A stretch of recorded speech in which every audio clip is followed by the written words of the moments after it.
बंदी छोड़ सतगुरु रामपाल जी परमेश्वर जी की जय हो। परमपिता परमात्मा सारी सृष्टि के रचनहार कुल मालिक असंख्य ब्रह्मांडों के स्वामी जगत गुरु तीनों लोकों में प्रवेश करके सबका धारण पोषण करने वाले राजाधिराज आत्माधार नाथों के नाथ देवों के देव महादेव सर्वेश्वर महेश्वर मृत्युंजय अजरो अमर आदि अनादि सनातनी प्रभु जगत पिता जगदीश्वर श्री श्री 1008 की उपाधि के वास्तविक अधिकारी अकाल मूरत सौद स्वरूपी राम वासुदेव सर्वगतम ब्रह्म परम पूज्य प्रथम पूज्य परम संत परम पुरुष परम धनी परम दयालु सत्य कबीर हक्का कबीर अल्लाहु अकबर बाखबर अल्लाह ताला जगत के तारणहार जगत के मुक्तिदाता जगत के जगन्नाथ हारे के सहारे हिंदुओं के राम मुसलमानों के अल्लाह सिखों के वाहिगुरु ईसाइयों के मसीह दया के सागर दयानिधि करुणा के सागर करुणानिधि स्वयंभू परिभू संकट मोचन कष्ट हरण मंगल करण दुख भंजन अविगत कबीर निर्विकार निर्विषम परमात्मा अलय अलेख सतगुरु आदि अनादि सतगुरु असली मर्यादा पुरुषोत्तम असली राम असली कृष्ण असली घनश्याम असली मुरारी राजाओं के राजा महाराजाओं के महाराजा शहंशाहों के शहंशाह सम्राटों के सम्राट भगवानों के भगवान अल्लाहों के अल्लाह प्रभुओं के प्रभु मसीहाओं के मसीह सच्चे वाहिगुरु बाबाओं के बाबा पीरों के पीर सेठों के सेठ जगत सेठ सावड़सा सेठ सर्वगुण संपन्न अनंत कोटि कलाओं के स्वामी अनंत कोटि ब्रह्मांडों के नायक योगियों में महायोगी ध्यानियों में महाध्यानी सिद्धों में परम सिद्ध ज्ञानियों में तत्व ज्ञानी ब्रह्म ज्ञानी महाज्ञानी परम ज्ञानी सर्वश्रेष्ठ ज्ञानी विज्ञानी युवा कबीर समर्थ कबीर असमवात अमित ओजा सच्चे रहनुमा करीम अल्लाह सुभान अल्लाह दुनिया के अंतिम पैगंबर 8 सितंबर 1951 से गांव धनाना जिला सोनीपत हरियाणा भारतवर्ष की पावन भूमि पे प्रकट रियल कल्कि भगवान श्री नारायण साकार हरि श्री बाबा साहिब नूर अनंत परमात्मा सच्चे दरवेश सच्चे बाखबर संत श्रोमणी सतगुरु रामपाल जी परमेश्वर जी के चरण कमल में आप और हम सभी भाई बहनों का अनंत कोटि दंडवत प्रणाम। सत्साई भाई और बहनों, बहुत बड़ी दया बहुत बड़ी मेहर पूज्य गुरुदेव भगवान की परमेश्वर रामपाल जी की, जिनके शुभ आशीर्वाद से विशेष आशीर्वाद से आप और हम विश्व के सभी प्राणी सभी भाई बंधु विशेषकर जो मानव शरीर में हैं परम पूज्य परमेश्वर कबीर साहिब सतगुरु रामपाल जी के द्वारा लिखित आध्यात्मिक पुस्तक जो सर्व धर्मशास्त्रों से प्रमाणित है ज्ञान गंगा के ऊपर जो वीडियो बनाने की श्रृंखला जारी है, हम सभी उन वीडियो से जुड़ चुके हैं, हम सभी वो वीडियो देख रहे हैं। परमपिता परमेश्वर सतगुरु रामपाल जी ने पूरे विश्व के मानव समाज पर एक ये बहुत बड़ा उपकार किया है। स्वयं सतलोक से चलकर इस भारतवर्ष की पवित्र धरा पर प्रकट हुए और सर्व धर्मशास्त्रों से प्रमाणित ज्ञान आज समाज को दे रहे हैं, जिस आध्यात्मिक ज्ञान के चलते हमारी आत्मा का कल्याण संभव है, हमारा जन्म मरण का रोग समाप्त हो सकता है, हम लक 84 योनियों की भ्रमणा से पीड़ाओं से कष्टों से दुखों से बच सकते हैं। भाई और बहनों, ये सत्य आध्यात्मिक ज्ञान है। आज से पहले तत्व ज्ञान के अभाव में हमारे ज्ञानहीन धर्म गुरुओं ने हमें अध्यात्म के विषय में कुछ भी नहीं बताया था, जिसके चलते ना तो हमें जन्मने और मरने का कोई विशेष दुख था, ना हमें लक 84 योनियों में जाने का कोई भय था, क्योंकि हमें ज्ञान समझाया ही नहीं गया। और ज्ञान के बिना भय उत्पन्न नहीं हो सकता और भय के बिना भक्ति नहीं हो सकती है। अब गुरुदेव भगवान ने आकर आप और हमारे ऊपर दया करी। कहते हैं सतगुरु आए दया करी ऐसे दीन दयाल बंदी छोड़ वृद्धतास का जठरग्नि प्रतिपाल। तो सतलोक से चलकर स्वयं कबीर परमात्मा सतगुरु रूप में सतगुरु रामपाल जी के नाम से धरती पर प्रकट हैं। आप हमारे ऊपर उन्होंने महाउपकार किया है और यदि हम उनके ज्ञान को समझकर उनकी शरण ग्रहण कर लेते हैं और यदि आजीवन मर्यादा में रहकर भक्ति करते हैं तो इसी जन्म में हमारी आत्मा का पूर्णतया कल्याण हो जाएगा। लेकिन भाई और बहनों, इससे पहले हमने ज्ञान को समझना बेहद जरूरी है, क्योंकि ज्ञान सतगुरु रामपाल जी के भक्ति मार्ग की रीढ़ की हड्डी है। ज्ञान वो नींव है, वो फाउंडेशन है जिसको अच्छे से समझे बिना हम ऊपर किसी भी प्रकार का कोई भी निर्माण नहीं कर सकते हैं। तो भाई और बहनों, यदि आप पहली बार ज्ञान गंगा पुस्तक के ऊपर ये वीडियो देख रहे हैं तो आप जी से प्रार्थना करूंगा, आप जी इस पुस्तक पर बन चुके प्रत्येक वीडियो को सीरियल वाइज देखिए। इस पुस्तक की भूमिका को अवश्य पढ़िए। भूमिका को समझे बिना, पढ़े बिना हम आगे की वीडियो नहीं समझ सकते हैं। तो भाई और बहनों, आज पवित्र पुस्तक ज्ञान गंगा के ऊपर हमारा 8वें नंबर का वीडियो है और पिछले 2 वीडियो में हम सृष्टि रचना के विषय में जानकारी प्राप्त कर रहे हैं। अभी तक हमने सृष्टि रचना के विषय में पढ़ा कि सर्वप्रथम एक अनामी लोक था जिसको अनामे लोक भी कहते हैं। उस अनामी लोक में कबीर परमात्मा, सत्य पुरुष, परम अक्षर ब्रह्म, पूर्ण ब्रह्म, अकाल मूर्त, सौद स्वरूपी राम, जो उस कबीर परमात्मा के उपमात्मक नाम है, उनकी पदवियों के नाम है। तो अनामी लोक में कबीर परमात्मा अकेले स्वयं ही रहते थे। उसके बाद परमेश्वर के मन में ख्याल आया, विचार आया। उन्होंने अनामी लोक के नीचे 3 और अविनाशी लोकों की रचना की, अगम लोक, अलख लोक और सत्य लोक। और उन तीनों लोकों में कबीर परमात्मा स्वयं ही अपने अन्य रूपों में विराजमान हुए। अगम लोक में विराजमान होने के कारण अगम पुरुष कहलाए और अलख लोक में विराजमान होने के कारण अलख पुरुष कहलाए और सत्य लोक में विराजमान होने के कारण सत्य पुरुष कहलाए। उसके बाद सर्वप्रथम कबीर परमात्मा ने, परम अक्षर ब्रह्म ने सतलोक में सृष्टि की रचना करने की सोची। उसके लिए परमात्मा ने सर्वप्रथम एक शब्द से 16 द्वीपों की रचना की, फिर 16 शब्द उच्चारण करके अपने 16 पुत्रों की उत्पत्ति की और अपने प्रत्येक पुत्रों को एक एक द्वीप में रहने का आदेश दिया। उसके बाद कबीर परमात्मा, सत्य पुरुष, पूर्ण ब्रह्म ने, अविनाशी परमात्मा ने अपने 12वें नंबर के पुत्र अचिंत से कहा कि बेटा, आप सतलोक में मेरे द्वारा दी गई शब्द शक्ति से आप सृष्टि की रचना करो। अचिंत ने अपने शब्द से एक आत्मा की उत्पत्ति की जिसको अक्षर पुरुष का नाम दिया गया, जिसको पर ब्रह्म भी कहते हैं। अक्षर पुरुष मानसरोवर में जाकर सो गया, जो सतलोक में ही है। काफी युगों तक जब निंद्रा से नहीं उठा तो अचिंत ने पूर्ण ब्रह्म कबीर परमात्मा से अर्ज की कि हे परमात्मा, अक्षर पुरुष मानसरोवर में गहरी निंद्रा में सो गया है, उसके बिना सृष्टि नहीं रची जा रही है। तब कबीर परमात्मा, पूर्ण ब्रह्म, सत्य पुरुष कबीर देव ने कहा कि बेटा, तुम्हारे बस की बात सृष्टि की रचना करना है भी नहीं। ये तो तुम्हारे को एक झटका दिया गया है, तुम्हारे को एक ट्रेलर दिखाया गया है कि समर्थ का काम उसी को साजे और करे तो मूर्ख बाजे। आगे से तुम किसी भी प्रकार से मेरे कार्यों में टांग अड़ाने की कोशिश ना करना। फिर कबीर परमात्मा, सत्य पुरुष ने मानसरोवर के जल को अपने हाथ में लिया, अपनी वचन शक्ति से एक अंडा बनाया, उस अंडे में एक आत्मा प्रवेश की और अंडे को मानसरोवर के जल में अक्षर पुरुष जो निंद्रा में सोया हुआ था उसको जगाने के लिए छोड़ा। अंडा अंदर गया, अंडे की गड़गड़ाहट की आवाज़ से अक्षर पुरुष की निंद्रा भंग हुई और उसी समय कबीर परमात्मा जी ने आकाशवाणी की कि भाई, तुम दोनों क्षर पुरुष यानी ज्योति निरंजन, जो अंडे के अंदर आत्मा थी, जिसको आगे चलकर काल भी कहा गया है, कि तुम दोनों मानसरोवर से बाहर आओ। दोनों आत्मा मानसरोवर से बाहर आई और दोनों को कबीर परमात्मा, सत्य पुरुष, अकाल मूर्त, सौद स्वरूपी राम ने आदेश दिया कि तुम दोनों अपने बड़े भाई अचिंत के साथ उसी के लोक में रहो। तीनों आत्मा यानी अचिंत और क्षर पुरुष, जिसको परमात्मा ने अंडे में प्रवेश करके मानसरोवर में छोड़ा था, वो क्षर पुरुष जिसको आगे चलकर काल भी कहा गया है, और अक्षर पुरुष जो मानसरोवर में सोया हुआ था, वो तीनों एक ही लोक में रहने लगे। आगे चलकर क्षर पुरुष यानी काल के मन में एक दोष उत्पन्न हुआ। उसने अलग से राज्य प्राप्ति के लिए और तप करना प्रारंभ किया। 3 बार उसने तप किया।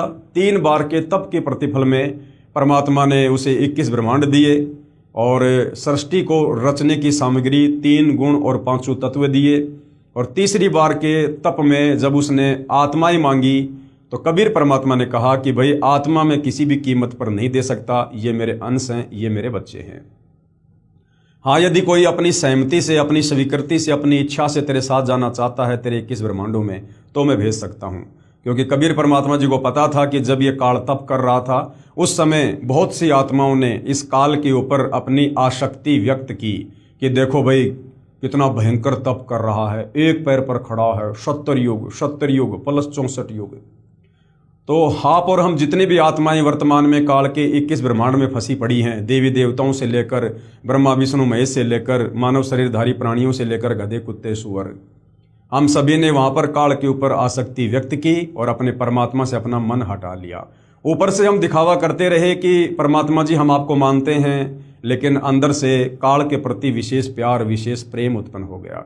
हम पतिव्रता पद से नीचे गिर गए और पतिव्रता पद से नीचे गिरने के बाद आत्मा सतलोक में नहीं रह सकती है। उसके बाद परमात्मा ने सबसे पहले हाथ खड़ा करके काल के 21 ब्रह्मांड में जाने की स्वीकृति देने वाली आत्मा को एक युवा लड़की बनाया जिसका नाम आदि माया अष्टरा रखा, अष्टंगी रखा, जिसको आगे चलकर दुर्गा का नाम दिया गया। उसको परमात्मा जी ने काल के पास छुड़वा दिया। लड़के का युवा शरीर होने के कारण, रंग रूप निखरा होने के कारण उधर से क्षर पुरुष यानी ज्योति निरंजन के मन में दोष उत्पन्न हुआ, क्योंकि उसने पहले ही अपनी नादानी से 3 गुण परमात्मा से प्राप्त कर लिए थे, रजगुण सतगुण तम गुण। तो रजगुण के कारण उसमें काम वासना उत्पन्न हुई और उसने दुर्गा के साथ जबरदस्ती करने की कोशिश की। तो दुर्गा ने अंत में उसके मुख के माध्यम से उसके पेट में शरण ली और वहां बैठकर अपने पिता कबीर भगवान से याचना की कि हे परमात्मा मेरी रक्षा करो, इस क्षर पुरुष से मेरी रक्षा करो। परमात्मा जी वहां गए, काल के पेट से दुर्गा को बाहर निकाला और उसके बाद उनको श्राप दिया कि भाई आज के बाद तेरा नाम काल होगा, तू प्रतिदिन 1 लाख मानव शरीरधारी आत्माओं का आहार किया करेगा और अब मैं तुझे यहाँ सतलोक से 16 संकोच की दूरी पर निष्कासित करता हूँ। इतना कहकर परमेश्वर जी ने उसको श्राप दिया और उसी समय काल के 21 ब्रह्मांड जो पहले सतलोक में ही थे वहाँ से विमान की तरह चल पड़े और सतलोक से 16 शंख कोश यानी 48 शंख किलोमीटर की दूरी पर आकर स्वतः ही रुक गए। उसके बाद इस काल ने दुर्गा से कहा कि अब मैं मनमानी करूंगा, अब मुझे रोकने वाला यहाँ कोई नहीं है, मुझे जो भी सजा मिलनी थी मिल चुकी है। दुर्गा ने फिर भी इससे प्रार्थना की कि मेरे को परमात्मा ने वचन शक्ति दे रखी है, शब्द शक्ति दे रखी है, आप जितनी आत्मा चाहोगे मैं वचन से पैदा कर दूंगी, आप ये गंदा कर्म शुरू मत करो, मैथुन क्रिया, ये शारीरिक संभोग वाली क्रिया जो है आप शुरू मत करो, जीव बहुत ज़्यादा दुखी हो जाएंगे। लेकिन काल ने एक नहीं सुनी और दुर्गा के साथ जबरदस्ती जो है दुर्गा को भी विषय वासनाओं से प्रेरित करके और 3 पुत्रों ब्रह्मा विष्णु महेश की रचना की। 21 ब्रह्मांड में बहुत सारी उसने रचना की, 3 लोक रचे। आगे चलकर तीनों देवताओं को दुर्गा के माध्यम से सचेत करवा दिया। समुद्र मंथन के दौरान ब्रह्मा जी को वेद दिए, ब्रह्मा ने वेद पढ़े और वेदों से ब्रह्मा को पता चला कि कोई पूर्ण परमात्मा है, वो सशरीर है। और ब्रह्मा जी ने फिर उस परमात्मा की प्राप्ति के लिए 4 युग तप किया, लेकिन परमात्मा नहीं मिले। उसके बाद विष्णु ने भी प्रयास किया, शंकर जी ने भी अपनी माता के कहने पर मना कर दिया कि माता जी मैं अपने पिता के दर्शन करने का प्रयास नहीं करूंगा, जब मेरे 2 भाइयों को नहीं मिले तो मुझे कैसे मिलेंगे। और उसके बाद में ब्रह्मा विष्णु महेश की शादी दुर्गा ने समुद्र मंथन के दौरान अपने ही 3 रूप बनाकर सावित्री रूप में, लक्ष्मी रूप में, पार्वती रूप में उसकी शादी की। और उसके बाद फिर इस काललोक की सृष्टि की शुरुआत हुई। तो भाई और बहनों, आपने जो ये मौखिक सृष्टि रचना परम पूज्य परमेश्वर सतगुरु रामपाल जी के मुख कमल से, उनके प्रवचनों में और उन्हीं के कर कमल से लिखित जो पवित्र पुस्तक जिसके ऊपर हम वीडियो बना रहे हैं, पवित्र पुस्तक ज्ञान गंगा, इस ज्ञान गंगा में आप और मैंने अभी तक जो सृष्टि रचना देखी है, सुनी है, पढ़ी है, साथ में हमने कुछ प्रमाण भी हमारे धर्मशास्त्रों से देखे हैं। अब हमारे वेदों में 4 वेद हैं, यजुर्वेद, सामवेद, ऋग्वेद, अथर्ववेद। अब इन वेदों में सृष्टि रचना का प्रमाण कहाँ है? जो सृष्टि रचना सतगुरु रामपाल जी ने बताई है, इन वेदों में, गीता जी में या अन्य महापुरुषों की लेखनी में, उनके ग्रंथों में यदि हमें इसी सृष्टि रचना का ज्यों का त्यों हमें ये प्रमाण मिल जाए तो हमारी आत्मा इस बात को स्वीकार कर लेगी कि वास्तव में बात हमारी यहीं से बिगड़ी है और हम तो इस काल के लोक में जेल काट रहे हैं, ताकि हमारी भक्ति में रुचि बढ़े। तो भाइयों और बहनों, अभी तक हमने काल के विषय में कंप्लीट जानकारी प्राप्त की है। अब हम काल के बाद जो अक्षर पुरुष था, जो मानसरोवर में जाकर सो गया था, जिसने अपने कार्य में गफलत की, क्योंकि अचिंत ने उसको अपनी शब्द शक्ति से उत्पन्न किया था सृष्टि रचना में सहयोग के लिए, लेकिन उसने अपने कार्य में गफलत की और वो मानसरोवर में जाकर गहरी निंद्रा में सो गया। दूसरी गलती उसकी ये बनी कि जब परमात्मा ने एक अंडा बनाकर और अंडे में एक आत्मा को प्रवेश करके जब उसको जगाने के लिए नीचे छोड़ा, तो उसने अंडे को उसने गुस्से से देखा, जिससे अंडा दो भाग हो गया। यानी उसने गुस्सा किया। इन दो कर्मों की सजा उस अक्षर पुरुष को भी मिली। और किस प्रकार से फिर आगे चलकर परमात्मा ने अक्षर पुरुष को यानी परब्रह्म को भी सतलोक से निष्कासित किया, हम इसके विषय में आज सृष्टि रचना में आगे जानकारी प्राप्त जो है वो करेंगे। ये पवित्र पुस्तक ज्ञान गंगा संपूर्ण सृष्टि रचना पेज नंबर 43 है। परब्रह्म, ये परब्रह्म कौन है? गीता अध्याय 15 श्लोक नंबर 16 में जिन दो भगवानों का जिक्र है, क्षर और अक्षर। क्षर यानी ये काल ज्योति निरंजन दुर्गा का पति, ब्रह्मा विष्णु महेश का पिता, और अक्षर ये परब्रह्म है जिसके 7 संख ब्रह्मांड हैं। परब्रह्म के 7 संख ब्रह्मांडों की स्थापना कबीर परमेश्वर यानी कबीर देव ने आगे बताया है कि परब्रह्म यानी अक्षर पुरुष ने अपने कार्य में गफलत की, क्योंकि यह मानसरोवर में सो गया। तथा जब परमेश्वर यानी मैंने अर्थात कबीर साहिब ने उस सरोवर में अंडा छोड़ा, तो अक्षर पुरुष यानी परब्रह्म ने उसे क्रोध से देखा। यानी भाइयों और बहनों, परमात्मा का विधान है उनकी शरण में आने के बाद या उनकी ज्यूरिडिक्शन में रहते सहते यदि हम उनके विधान को तोड़ेंगे, कोई भी गफलत करेंगे, उस कर्म का हमें दंड भोगना पड़ेगा। तो जब परमात्मा ने अंडा जल में छोड़ा था तो अक्षर पुरुष ने उसको क्रोध से देखा, जबकि सतलोक में ये क्रोध करने की अनुमति नहीं है, वहां पर गुस्सा करने की अनुमति नहीं है। लेकिन इस अक्षर पुरुष ने, परब्रह्म ने परमात्मा के विधान को तोड़ा, जिस कारण से उसे दंड भोगना पड़ा। उस सरोवर में अंडा छोड़ा तो अक्षर पुरुष यानी परब्रह्म ने उसे क्रोध से देखा। इन दोनों अपराधों के कारण, एक तो उसने अपने कार्य में गफलत की, मानसरोवर में सो गया। दूसरा, जब परमात्मा ने अंडा छोड़ा तो परब्रह्म यानी अक्षर पुरुष ने अंडे को जो है क्रोध से देखा। इन दोनों अपराधों के कारण 7 संख ब्रह्मांडों सहित सतलोक से बाहर कर दिया।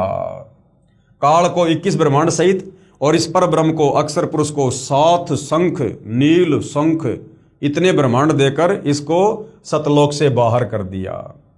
अन्य और क्या कारण था जिसके चलते फिर अक्षर पुरुष को सतलोक से बाहर करना पड़ा? अन्य कारण, अक्षर पुरुष यानी परब्रह्म अपने साथी ब्रह्म यानी क्षर पुरुष यानी काल की विदाई में व्याकुल होकर परमपिता कबीर देव कबीर परमेश्वर की याद भूलकर उसी को याद करने लगा तथा सोचा कि क्षर पुरुष यानी ब्रह्म काल तो बहुत आनंद मना रहा होगा, वह स्वतंत्र राज्य करेगा, मैं पीछे रह गया। तथा अन्य कुछ आत्माएं जो परब्रह्म के साथ 7 संग ब्रह्मांडों में जन्म मृत्यु का कर्मदंड भोग रही हैं, उन हंस आत्माओं की विदाई की याद में खो गई, जो ब्रह्म यानी काल के साथ 21 ब्रह्मांडों में फंसी है, तथा पूर्ण परमात्मा सुखदाई कबीर देव की याद भुला दी। अब देखो भाइयों और बहनों, सब ने लगभग सेम गलती की है, और वो एक जैसी गलती क्या है, जिस गलती से आप और हमने भी वर्तमान में यदि वापस सतलोक जाना है, पूर्ण मोक्ष प्राप्त करना है, तो आप और हमने भी बहुत ध्यान देना होगा। क्योंकि जिस गलती के कारण हम सतलोक से यहाँ आ गए, अब काल हमसे वो गलती करवाएगा। लगभग सबकी गलती सेम रही। अपने परमपिता परमेश्वर की याद भुलाकर यानी पतिव्रता पद से नीचे गिरकर और एक जीव के ऊपर आसक्ति करना। सर्वप्रथम जब ये काल सतलोक में तप कर रहा था, तो हम सभी आत्माएं जो आज 21 ब्रह्मांड में फंसी पड़ी हैं, चींटी से लेकर हाथी और देवताओं से लेकर ब्रह्मा विष्णु महेश, हम सब ने क्या गलती की? हम भक्ति तो अपने परमात्मा की करते रहे, ऊपर से तो अपने कबीर भगवान को परमात्मा परमात्मा कहते रहे, लेकिन अंदर ही अंदर जब ये काल एक पैर पर खड़ा होकर तप कर रहा था, हम इसको अंदर से चाहने लगे। हमारा विशेष प्रेम जो केवल हमारे परमात्मा गुरुदेव कबीर भगवान से होना चाहिए था, वो हमने इस काल के ऊपर करना शुरू कर दिया। यानी आसक्ति, गुरु को तजे भजे जो आना, तापसुआ को फोकट ज्ञाना। तो हम आत्माओं की सबसे बड़ी गलती अपने परमात्मा से मन हटाकर एक जीव के ऊपर मन लगाना। काल भी तो एक जीव ही है, क्षर पुरुष भी तो एक आत्मा ही है। वो हमसे पहले परमात्मा ने अपने वचन से पैदा किया, हमें परमात्मा ने अपने वचन से बाद में पैदा किया। तो ये क्षर पुरुष काल भी तो हमारा बड़ा भाई है। तो हमने अपने बाप से आसक्ति हटाकर और एक जीव इस काल के ऊपर हमने आसक्ति लगाई, जिस कारण से हम पतिव्रता पद से नीचे गिर गए। इसलिए परमात्मा ने हमें काल सहित सतलोक से निष्कासित करना पड़ा। और वही गलती फिर आगे चलकर भाई और बहनों इस काल ने की। अन्यथा परमात्मा इसको सतलोक से बाहर नहीं भेजता। लेकिन इस काल ने भी अपने परमपिता परमात्मा कबीर साहिब से वो प्रेम ना करके, अपनी आसक्ति हटा के, और दुर्गा जिसको परमात्मा ने युवा लड़की बना दिया था, रूप रंग निखरा हुआ था, इस काल की आसक्ति उस दुर्गा के ऊपर हो गई, दुर्गा के ऊपर। तो वो भी पतिव्रता पद से नीचे गिर गया, जिस कारण से परमात्मा ने उसको भी सतलोक से निष्कासित करना पड़ा। और जब परमात्मा ने 21 ब्रह्मांड सहित काल, दुर्गा और दुर्गा के अंतःकरण में हम सभी आत्माओं को सूक्ष्म रूप में डालकर सतलोक से निष्कासित कर दिया, उसके काफी लंबे समय बाद ये जो अक्षर पुरुष है, पर ब्रह्म, इसके मन में भी ये व्याकुलता उत्पन्न हो गई। ये भी धीरे धीरे पतिव्रता पद से नीचे गिरने लगा और मन ही मन में सोचने लगा कि भैया वो काल और दुर्गा और ये जितनी भी आत्माएं जो गई हैं सतलोक से काल के साथ 21 ब्रह्मांड में, ये तो ना जाने वहां पर क्या सुख भोग रहे होंगे। जबकि हम यहाँ पर सुअर बन के टट्टी खा रहे हैं, हम यहाँ पर लैट्रिन खा रहे हैं कुत्ता बन के, हम यहाँ गोबर खा रहे हैं जो है कौवा बन के, हमारी नरक स्वर्ग में दुर्गति हो रही है, तपस्या पर भूने जा रहे हैं। लेकिन परब्रह्म ने, अक्षर पुरुष ने, जो उस समय सतलोक में था, उसने क्या सोचा कि भैया वो काल, दुर्गा और सारी आत्माएं 21 ब्रह्मांड में मौज मस्ती कर रही हैं भाई, भयंकर लूट रही हैं। जो सुख सतलोक में नहीं है वो सुख भाई वहां पर काल उनको दे रहा होगा। तो उस काल की, क्षर पुरुष की विदाई में और ये अक्षर पुरुष भी चिंतित रहने लगा। चिंतित रहने का मतलब है ज्यादातर ध्यान ये उस काल का करने लगा कि वो तो मजा ले रहा होगा, मौज कर रहा होगा। तो काल का सुमरण ज्यादा हो गया और अपने परमपिता कबीर साहिब की याद कम हो गई, अर्थात वो भी पतिव्रता पद से नीचे गिर गया। और सतलोक में हम जो भक्ति करते हैं परमात्मा के द्वारा दी गई, उस भक्ति को करते करते उसके मन में अलग से राज्य प्राप्त करने की इच्छा जागृत हो गई। तो परमात्मा जी ने उसको 7 शंख ब्रह्मांड दे दिए, 7 शंख ब्रह्मांड। अर्थात अक्षर पुरुष यानी पर ब्रह्म ने भी अपने परमपिता परमेश्वर से जो विशेष प्रेम करना था, वहां से अपनी सुरती हटाकर और काल की याद में सुरती लगा दी। अर्थात वो भी एक जीव के ऊपर आसक्त हो गया। और जिस समय ये अक्षर पुरुष उस काल की याद में व्याकुल रहने लगा, मौन रहने लगा, चिंतित रहने लगा, तो हम और बाकी बहुत सारी आत्माएं जो उस समय सतलोक में थी, आप और हम नहीं, आप और हमारे आने के बाद जो बाकी आत्मा सतलोक में बची हुई थी, वो बहुत सारी आत्माएं उस अक्षर पुरुष की व्याकुलता के ऊपर फिदा हो गई। और उन आत्माओं के मन में भी ये दोष आ गया कि भाई उस काल के साथ में जितने भी आत्माओं ने स्वीकृति दी थी 21 ब्रह्मांड में जाने की, और भाई वो तो चले गए और हम भाई उस समय पिताजी के डर से हाथ खड़ा नहीं कर पाए, और भाई वो आत्मा तो ना जाने क्या सुख भोग रही होंगी। तो उन आत्माओं के मन में भी दोष आ गया, अर्थात वो आत्माएं भी बाकी 21 ब्रह्मांड वाली आत्माओं के ऊपर आसक्त हो गई, जिस कारण से परमात्मा ने फिर अक्षर पुरुष के साथ में और बहुत सारी आत्माओं को सतलोक से निष्कासित कर दिया। तो भाई और बहनों, कहने का मतलब है अपने परमपिता परमेश्वर कबीर साहिब यानी अपने गुरुदेव भगवान से आस्था हटाकर यदि हमने किसी भी पॉइंट पर किसी भी कारण से, चाहे कोई अच्छा बोलता हो, चाहे मीठा बोलता हो, चाहे कोई दिन रात भक्ति करता हो, चाहे कोई कितना ही सुंदर हो, चाहे कोई गुरुजी के परिवार से हो, चाहे कैसे भी हो, कोई भी हो, चाहे कोई पैसे वाला हो, चाहे कोई सुंदर हो, चाहे कोई स्त्री हो, चाहे कोई पुरुष हो, यदि आप और हमने वर्तमान में इस पृथ्वी लोक पर साक्षात वही कबीर भगवान पूज्य गुरुदेव सतगुरु रामपाल जी के नाम से हमें प्राप्त हैं, यदि आज हमने ये सृष्टि रचना सुनकर, इतना ज्ञान सुनकर, उनसे उपदेश लेकर यदि आज हमने अपने गुरुदेव भगवान के अलावा पतिव्रता पद से नीचे गिरकर अगर किसी भी जीव पर, क्योंकि 21 ब्रह्मांड में गुरुदेव के अलावा सब जीव हैं काल से लेकर चींटी तक, यदि हमने किसी के ऊपर भी विशेष आसक्ति दिखाई, आसक्ति लगाई, तो भाई और बहनों हमारी बात फिर से बिगड़ जाएगी। और इसके बहुत सारे उदाहरण हैं। एक उदाहरण आपको अब्राहिम सुल्तान का भी दिया जाता है। अब्राहिम सुल्तान जो बलख बुखारे का बादशाह था, जिसके ठाट बाट इतने अजब गजब थे, देवताओं का राजा इंद्र भी शर्मा जाया करता था कि भाई ऐसे ठाट बाट तो मेरे भी नहीं हैं जो बलख बुखारे के बादशाह अब्राहिम सुल्तान के हैं। परमात्मा ने तरह तरह से बहुत सारी घटनाओं को जन्म देकर उस आत्मा में वैराग्य पैदा किया और अंत में वो अब्राहिम सुल्तान उस ठाट बाट को छोड़कर, राज्य को छोड़कर और घर से बाहर निकल गया परमात्मा की भक्ति के लिए, और जंगल में रहकर लकड़ियां तोड़कर अपना शहर में बेचकर जीवन यापन करने लगा, अपनी भक्ति करने लगा। बीच बीच में परमात्मा के सत्संग सुनने के लिए आश्रम में भी जाया करता था। और काफ़ी लंबे समय बाद जब परमात्मा ने उसको कहा कि बेटा तू अब मक्का मदीना जा, वहाँ पर तेरे जैसे बहुत सारे मुसलमान भाई भ्रमित हैं, उनको असली अल्लाह की जानकारी दे, सतभक्ति की जानकारी दे। तो वो मक्का मदीना चला गया और वहाँ जाने के बाद भाई और बहनों, जब बलख बुखारे के कुछ लोग वहाँ पर हज करने गए, मक्का गए, तो उन्होंने उसे पहचान लिया कि ये तो अब्राहिम सुल्तान है। वापस आकर उस व्यक्ति ने अब्राहिम सुल्तान के परिवार के सदस्यों को जानकारी दी कि भाई जो अब्राहिम जी जो राज्य छोड़कर चले गए थे वो ऐसे ऐसे मक्का में हैं। तो अब्राहिम सुल्तान की 16,000 रानियाँ थी, उनमें से एक रानी और एक बेटा। उस रानी ने कहा कि मैं अपने पति के दर्शन करने जाऊंगी, साथ में अपने 12-13 वर्ष के एक बेटे को लेके गई। जब अब्राहिम सुल्तान ने राज्य छोड़ा था उस समय वो बच्चा जो है उसके वो गर्भ में था, और अब्राहिम सुल्तान के दर्शन करने के लिए वो रानी, उसका बेटा और गांव का कोई व्यक्ति वो मक्का चले जाते हैं। वहां जाकर अब्राहिम सुल्तान के सामने वो रानी खड़ी हो जाती है, वो बेटा खड़ा हो जाता है।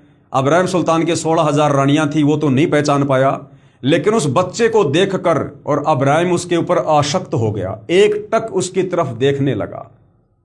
एक विशेष प्रेम, एक विशेष मोह उसका जागृत हो गया। और फिर उस व्यक्ति ने बताया कि अब्राहिम जी, ये स्त्री आपकी रानी है जिसको आप छोड़ के आ गए थे, और ये बेटा आप ही का है। जब आप बलख बुखारे को छोड़ के आए थे उस समय ये इसके जो है वो गर्भ में था। अब इस बात को सुनकर कि ये तो मेरा ही बेटा है, अब्राहिम सुल्तान का प्यार उमड़ पड़ा, उसकी मोह ममता जागृत हो गई, शतोगुण का प्रभाव जागृत हो गया और विशेष प्रेम हो गया। और अब्राहिम ने उस बच्चे को उठाकर अपनी गोद में बैठा लिया, उसको प्यार करने लगा। उसी समय भाई और बहनों, कबीर परमात्मा जी की आकाशवाणी हुई कि ए अब्राहिम सुल्तान, अब तू मेरे किसी काम का नहीं है। तेरा विशेष प्रेम, तेरी विशेष मोह, तेरी आस्था अब तेरे परिवार में हो गई है। अब तू ये भक्ति कर या ना कर, चाहे भक्ति छोड़ दे, तू अपने घर चला जा। अब तेरी आस्था मेरे अंदर नहीं है। गुरु को तजे भजे जो आना, ता पशुओं को फोकट ज्ञाना। ये आकाशवाणी सुनकर अचानक से उसकी जो वो मूर्छा थी वो टूटी और अपनी गलती को लेकर रोने लगा, पछताने लगा, परमात्मा से माफी मांगी। तो भाइयों और बहनों, यदि हमने अपने गुरुदेव, अपने परमात्मा से आस्था हटाकर यदि कार, कोठी, बेटा, बेटी यानी किसी भी वस्तु पर यदि हमने यहाँ पर लगाई, तो भाइयों और बहनों, आप और हमारा फिर से काम बिगड़ जाएगा। तो आप और हमने ये बहुत ही सावधानी रखनी है, और ये सावधानी रखी जाएगी जब हम ज्ञान को अच्छे से सुनेंगे, और ज्ञान के साथ साथ हमें भक्ति की शक्ति भी चाहिए। जब हम सुमरण करेंगे, परमात्मा जी का सत्संग सुनेंगे, गुरुदेव की महिमा करेंगे और किसी न किसी तरह से अपने गुरुदेव भगवान की भक्ति के निकट बने रहेंगे, तब जाकर ये बात हमारी बनेगी। उन हंस आत्माओं की विदाई की याद में खो गई जो ब्रह्म यानी काल के साथ 21 ब्रह्मांडों में फंसी हैं, तथा पूर्ण परमात्मा सुखदाई कबीर देव की याद बुला दी। परमेश्वर कबीर देव के बार बार समझाने पर भी आस्था कम नहीं हुई। जो आत्माएं परब्रह्म के ऊपर आसक्त हो गई और 21 ब्रह्मांड में आ चुकी अन्य आत्माओं के ऊपर आसक्त हो रही थी सतलोक में बैठी बैठी, उनको भी परमात्मा ने बहुत समझाया था, बहुत आकाशवाणी की, लेकिन उन्होंने भी ध्यान नहीं दिया। परब्रह्म यानी अक्षर पुरुष ने सोचा कि मैं भी अलग स्थान प्राप्त करूं तो अच्छा रहेगा। ये सोचकर राज्य प्राप्ति की इच्छा से सार नाम का जाप प्रारंभ कर दिया। इसी प्रकार अन्य आत्माओं ने जो पर ब्रह्म के सत्संग ब्रह्मांडों में फंसी हैं, सोचा कि वे जो ब्रह्म के साथ यानी काल के साथ आत्माएं गई है ना, वे तो वहां मौज मस्ती मनाएंगे और हम पीछे रह गए। पर ब्रह्म यानी अक्षर पुरुष के मन में भी ये धारणा बनी कि क्षर पुरुष यानी काल अलग होकर बहुत सुखी होगा, कि वो काल तो 21 ब्रह्मांडों में बहुत ज्यादा सुखी होगा, जबकि यहां पर काल में सबके घुटने तोड़ रखे हैं, काल खुद भी महादुखी है। ये विचार कर अंतरात्मा से भिन्न स्थान प्राप्ति की ठान ली। परब्रह्म यानी अक्षर पुरुष ने हठ योग नहीं किया। उस अक्षर पुरुष ने एक पैर पे खड़ा होकर कोई तप नहीं किया, वो केवल व्याकुल रहने लगा। उसने अपनी आस्था परमात्मा से हटाकर काल के ऊपर लगा दी, परंतु केवल अलग राज्य प्राप्ति के लिए सहज ध्यान योग विशेष कषक के साथ करता रहा। अलग स्थान प्राप्त करने के लिए पागलों की तरह विचरने लगा, खाना पीना भी त्याग दिया। अन्य कुछ आत्माएं जो पहले काल ब्रह्म के साथ गई आत्माओं के प्रेम में व्याकुल थी, वे अक्षर पुरुष के यानी पर ब्रह्म के वैराग्य पर आसक्त होकर उसे चाहने लगी। पूर्ण प्रभु के पूछने पर ब्रह्म ने अलग स्थान मांगा। जब कबीर परमात्मा जी ने पूछा कि भाई तुझे क्या चाहिए, तू ऐसे गुमसुम क्यों है, खाना पीना क्यों छोड़ दिया, तो पर ब्रह्म यानी अक्षर पुरुष ने अलग स्थान मांगा कि भगवान मुझे भी अलग से राज्य दे दो जैसे आपने काल को दिए थे। तथा कुछ हंस आत्माओं के लिए भी याचना की और कहा कि मुझे कुछ आत्माएं भी दे दो जैसे आपने काल को दी। तब कबीर देव यानी कबीर परमेश्वर ने कहा कि जो आत्मा आपके साथ अपनी इच्छा से जाना चाहे उसे भेज देता हूं। पूर्ण प्रभु यानी कबीर देव ने पूछा कि कौन हंस आत्मा पर ब्रह्म के साथ जाना चाहता है, सहमति व्यक्त करो। बहुत समय उपरांत एक हंस ने स्वीकृति दी, यानी सेम टू सेम वही काम हुआ। फिर देखा देखी उन सभी आत्माओं ने भी सहमति व्यक्त कर दी। सर्वप्रथम स्वीकृति देने वाले हंस को स्त्री रूप बनाया, उसका नाम ईश्वरी माया यानी प्रकृति सुरती रखा तथा अन्य आत्माओं को उस ईश्वरी माया में प्रवेश करके अचिंत द्वारा अक्षर पुरुष पर ब्रह्म के पास भेजा।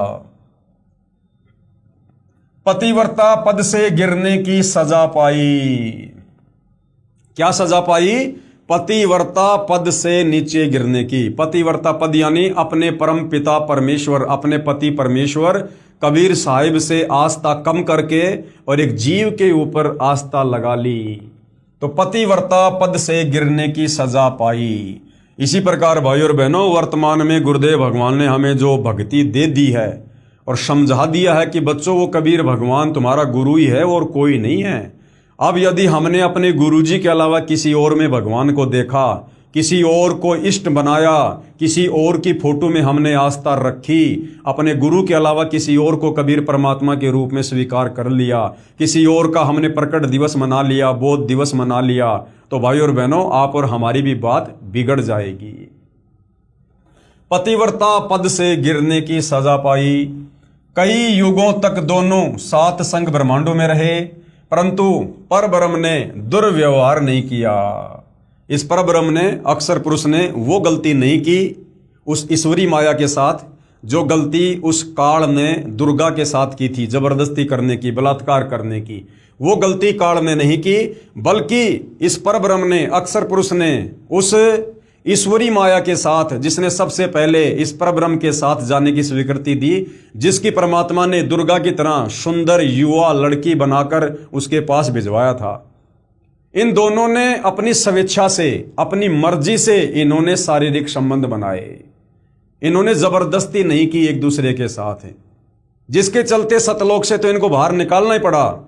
लेकिन परमात्मा ने इस परब्रह्म के लोक में फिर जीवों को सजा देने के लिए तपतशिला का कष्ट नहीं दिया, क्योंकि इन्होंने अपनी मर्जी से, अपनी स्वेच्छा से शारीरिक संबंध बनाने की एक दूसरे को सहमति दी, जिस कारण से परब्रह्म के सत्संग ब्रह्मांडों में तपतशिला का कष्ट नहीं है।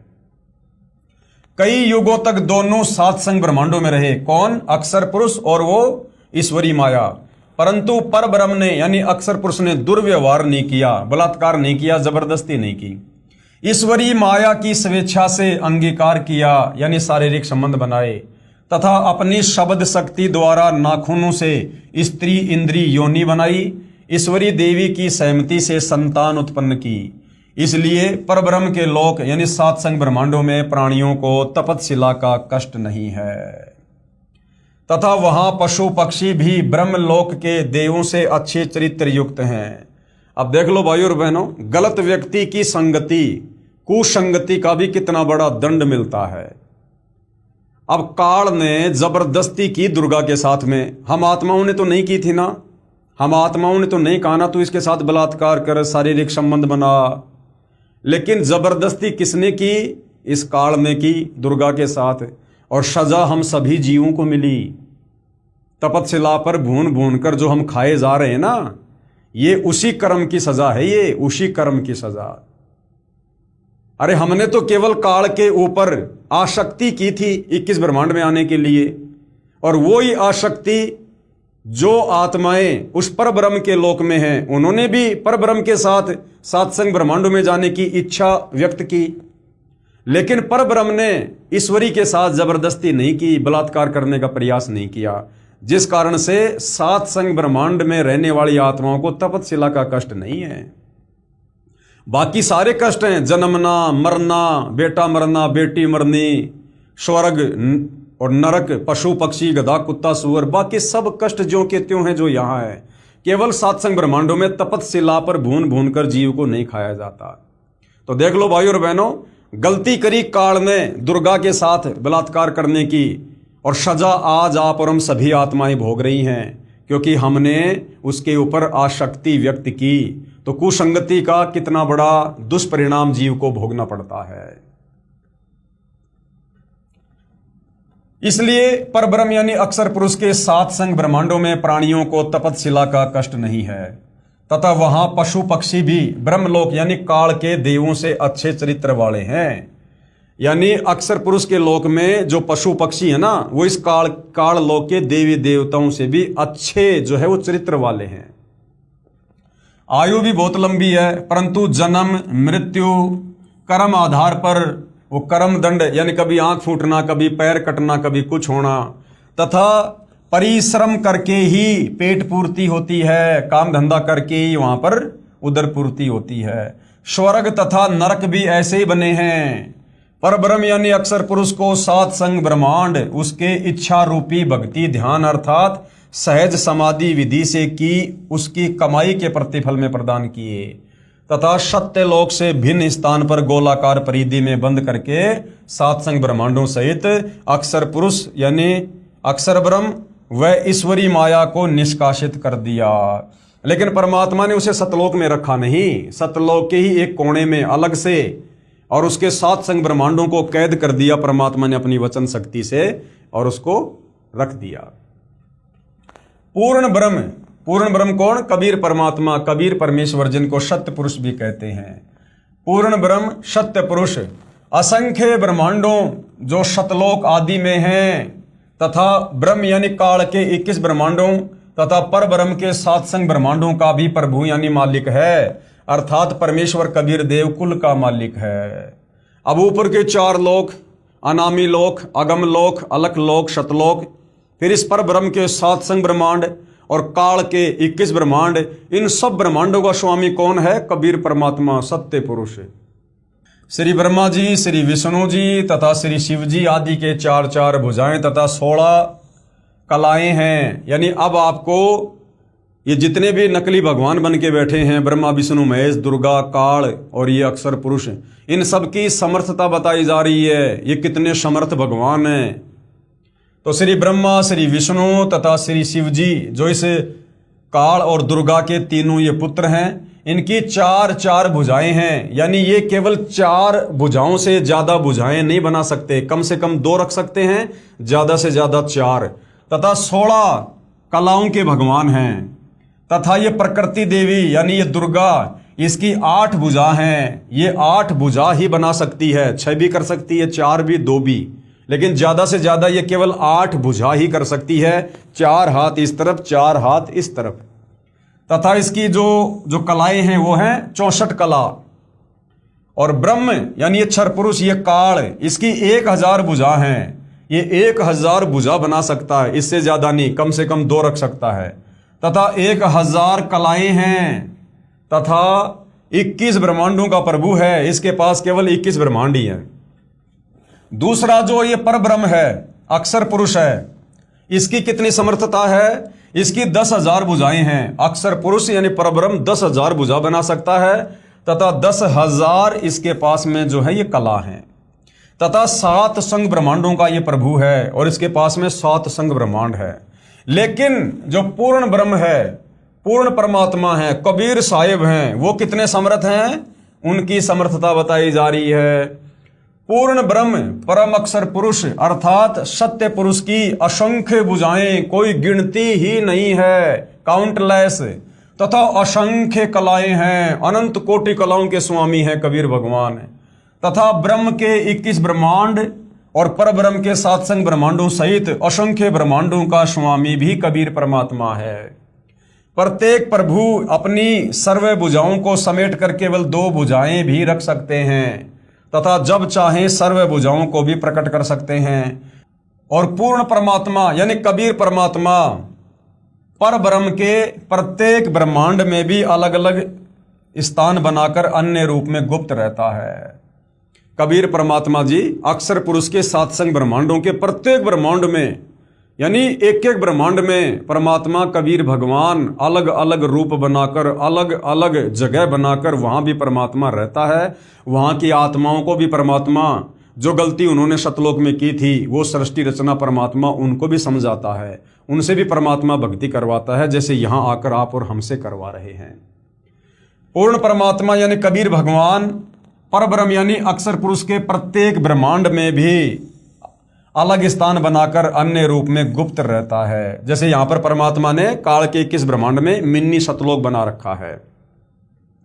यूं समझो जैसे एक घूमने वाला कैमरा बाहर लगा देते हैं तथा अंदर टेलीविजन रख देते हैं।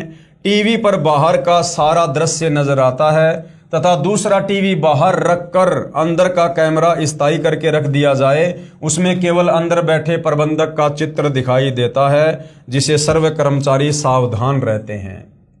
इसी प्रकार पूर्ण परमात्मा अपने सतलोक में बैठकर सभी को नियंत्रित किए हुए है तथा प्रत्येक ब्रह्मांड में भी सतगुरु कबीर देव विद्यमान रहते हैं। जैसे सूर्य दूर होते हुए भी अपना प्रभाव अन्य लोकों में बनाए हुए है।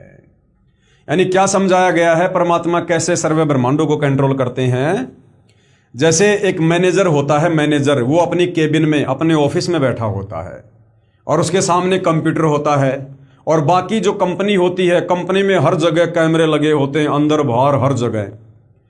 और वो मैनेजर अपने लैपटॉप में, अपने कंप्यूटर में, उस कैबिन में बैठा बैठा सबको देख रहा होता है, कौन क्या काम कर रहा है, कौन क्या काम नहीं कर रहा है, सब पर उसकी नजर होती है। इस प्रकार से कबीर परमात्मा सतलोक में बैठकर अपनी शब्द शक्ति से वो अंतर्यामी परमात्मा सबको नियंत्रित करता है, सबको देख रहा है। और जैसे एक बाहर लैपटॉप रख दिया जाए, किसी कंपनी में किसी एक जगह पर लैपटॉप रख दिया जाए जहां पर हजारों लेबर काम कर रही है, मजदूर काम कर रहे हैं, और उस लैपटॉप का जो कनेक्शन है एक कैमरे से जोड़कर उस मैनेजर की जो है वो केबिन में रख दिया जाए, तो मैनेजर तो अकेला बैठा है उस केबिन में, लेकिन बाहर जो कंप्यूटर रखा है उस कंप्यूटर में हजारों मजदूर उस मैनेजर को वहां पर देख रहे हैं। जैसे सूर्य है, सूर्य एक जगह पर है और सूर्य का प्रकाश सर्वत्र फैला हुआ है, हम सभी सूर्य को देख रहे हैं। सूर्य अपनी जगह पर है, हम सभी सूर्य को देख रहे हैं, सूर्य के उस प्रकाश का लाभ भी ले रहे हैं। ऐसे ही वो कबीर परमात्मा अपने सतलोक में है, उनका प्रकाश यानी उनकी शक्ति सर्वत्र सर्व ब्रह्मांडों में है और सभी को परमात्मा नियंत्रित करता है। इस प्रकार से परमेश्वर सर्व ब्रह्मांडों को चला रहे हैं। और जब ये परमात्मा चाहे किसी भी ब्रह्मांड में, किसी भी लोक में, चाहे काल के किस ब्रह्मांड में, चाहे अक्षर पुरुष के 7 संग ब्रह्मांडों में, ये परमात्मा कहीं भी जा सकता है, कैसे भी जा सकता है, कोई रोक टोक इस परमात्मा को नहीं है। अब भाई और बहनों, जो सृष्टि रचना अभी तक हमने पढ़ी है पवित्र पुस्तक ज्ञान गंगा में, अब हमारे वेदों में सृष्टि रचना के सबूत कहां हैं? हमें कैसे विश्वास हो कि वेदों में सृष्टि रचना का प्रमाण है, जो सृष्टि रचना यहां पर सतगुरु रामपाल जी के द्वारा लिखी गई है। तो पवित्र अर्थर्वेद में सृष्टि रचना का प्रमाण है। अर्थर्वेद कांड नंबर 4 अनुवाक नंबर 1 मंत्र नंबर 1, ये जो श्लोक है ये आप लोगों के सामने है, आप जी इसको पढ़ सकते हैं। यहाँ पर गुरुदेव ने प्रत्येक शब्द का हिंदी में अनुवाद करके भी लिखा हुआ है। आप जी ज्ञान गंगा पुस्तक को मंगवा कर या पीडीएफ डाउनलोड करके देख सकते हैं। इस श्लोक का वास्तव में क्या भावार्थ है, हम उस भावार्थ को पढ़ेंगे। पवित्र वेदों को बोलने वाला ब्रह्म काल कह रहा है कि सनातन परमेश्वर ने, यानी कबीर परमात्मा ने, सनातन का मतलब होता है जो सदा से है, तो ये काल ब्रह्म क्या कह रहा है कि सनातन परमेश्वर यानी कबीर जी ने स्वयं अनामे यानी अनामी लोक से सत्य लोक में प्रकट होकर अपनी सूझबूझ से कपड़े की तरह रचना करके ऊपर के शतलोक आदि को सीमा रहित स्वयं प्रकाशित अजर अमर अर्थात अविनाशी ठहराए तथा नीचे के यानी अक्षर पुरुष के परब्रह्म के सात संग ब्रह्मांड तथा ब्रह्म के 21 ब्रह्मांड व इनमें छोटी से छोटी रचना भी उसी परमात्मा ने अस्थायी की है। यहां पर गुरुदेव कह रहे हैं कि मन में कोई शंका ना हो जाए। पाठक जन चित्र में ऊपर के लोकों की सीमाएं देखेंगे तो मन में शंका उत्पन्न होगी कि वेदों में लिखा है सीमाएं नहीं हैं, यानी परमात्मा ने जो लोक बनाए उनकी कोई सीमा नहीं है, इसलिए चित्र ठीक नहीं होगा। सीमा रहित लोक एक ही हो सकता है, अन्य होगा तो सीमा अवश्य होगी। इसलिए यहां स्पष्ट करता हूं कि परमात्मा की लीला अद्भुत है, अजब गजब है, हमारी सोच हमारी बुद्धि से हमारी कल्पनाओं से बाहर है। वह अपनी लोक के अतिरिक्त अन्य लोकों का विस्तार अधिक व कम करता रहता है, इसलिए इनका व्यास यानी जो परिधि होती है वो सीमित नहीं है। अथर्ववेद कांड नंबर 4 अनुवाक नंबर 1 मंत्र नंबर 2 में सृष्टि रचना का कहां क्या प्रमाण है, ये संस्कृत में श्लोक आप जियों के सामने है। यहां पर प्रत्येक शब्द का हिंदी में अनुवाद करके भी गुरुदेव भगवान ने लिखा हुआ है और यहां पर उन्होंने भावार्थ किया है। जगत पिता परमेश्वर ने यानी कबीर देव ने अपनी शब्द शक्ति से राष्ट्रीय अर्थात सबसे पहली माया राजेश्वरी उत्पन्न की, जिससे परमात्मा ने सतलोक में अन्य रचना की, जो हमने सृष्टि रचना में पढ़ा, जिसका प्रमाण ये अथर्ववेद दे रहा है। तथा उसी पराशक्ति के द्वारा एक दूसरे को आकर्षण शक्ति से रोकने वाले यानी गुरुत्वाकर्षण शक्ति से रोकने वाले कभी न समाप्त होने वाले गुण से उपरोक्त सर्व ब्रह्मांडों को स्थापित किया। फिर आगे अथर्ववेद में सृष्टि रचना का और कहां क्या प्रमाण है। अथर्ववेद कांड नंबर 4 अनुवाक नंबर 1 मंत्र नंबर 3, ये संस्कृत में श्लोक आप जियों के सामने है।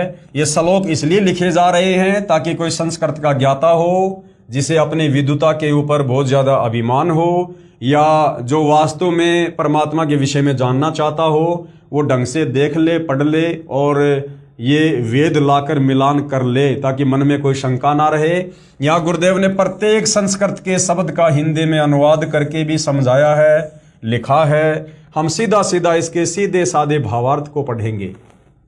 भावार्थ, पूर्ण परमात्मा यानी कबीर देव ने अपने द्वारा रची सृष्टि का ज्ञान तथा सर्व आत्माओं की उत्पत्ति का ज्ञान अपने निजी दास को स्वयं ही सही बताता है।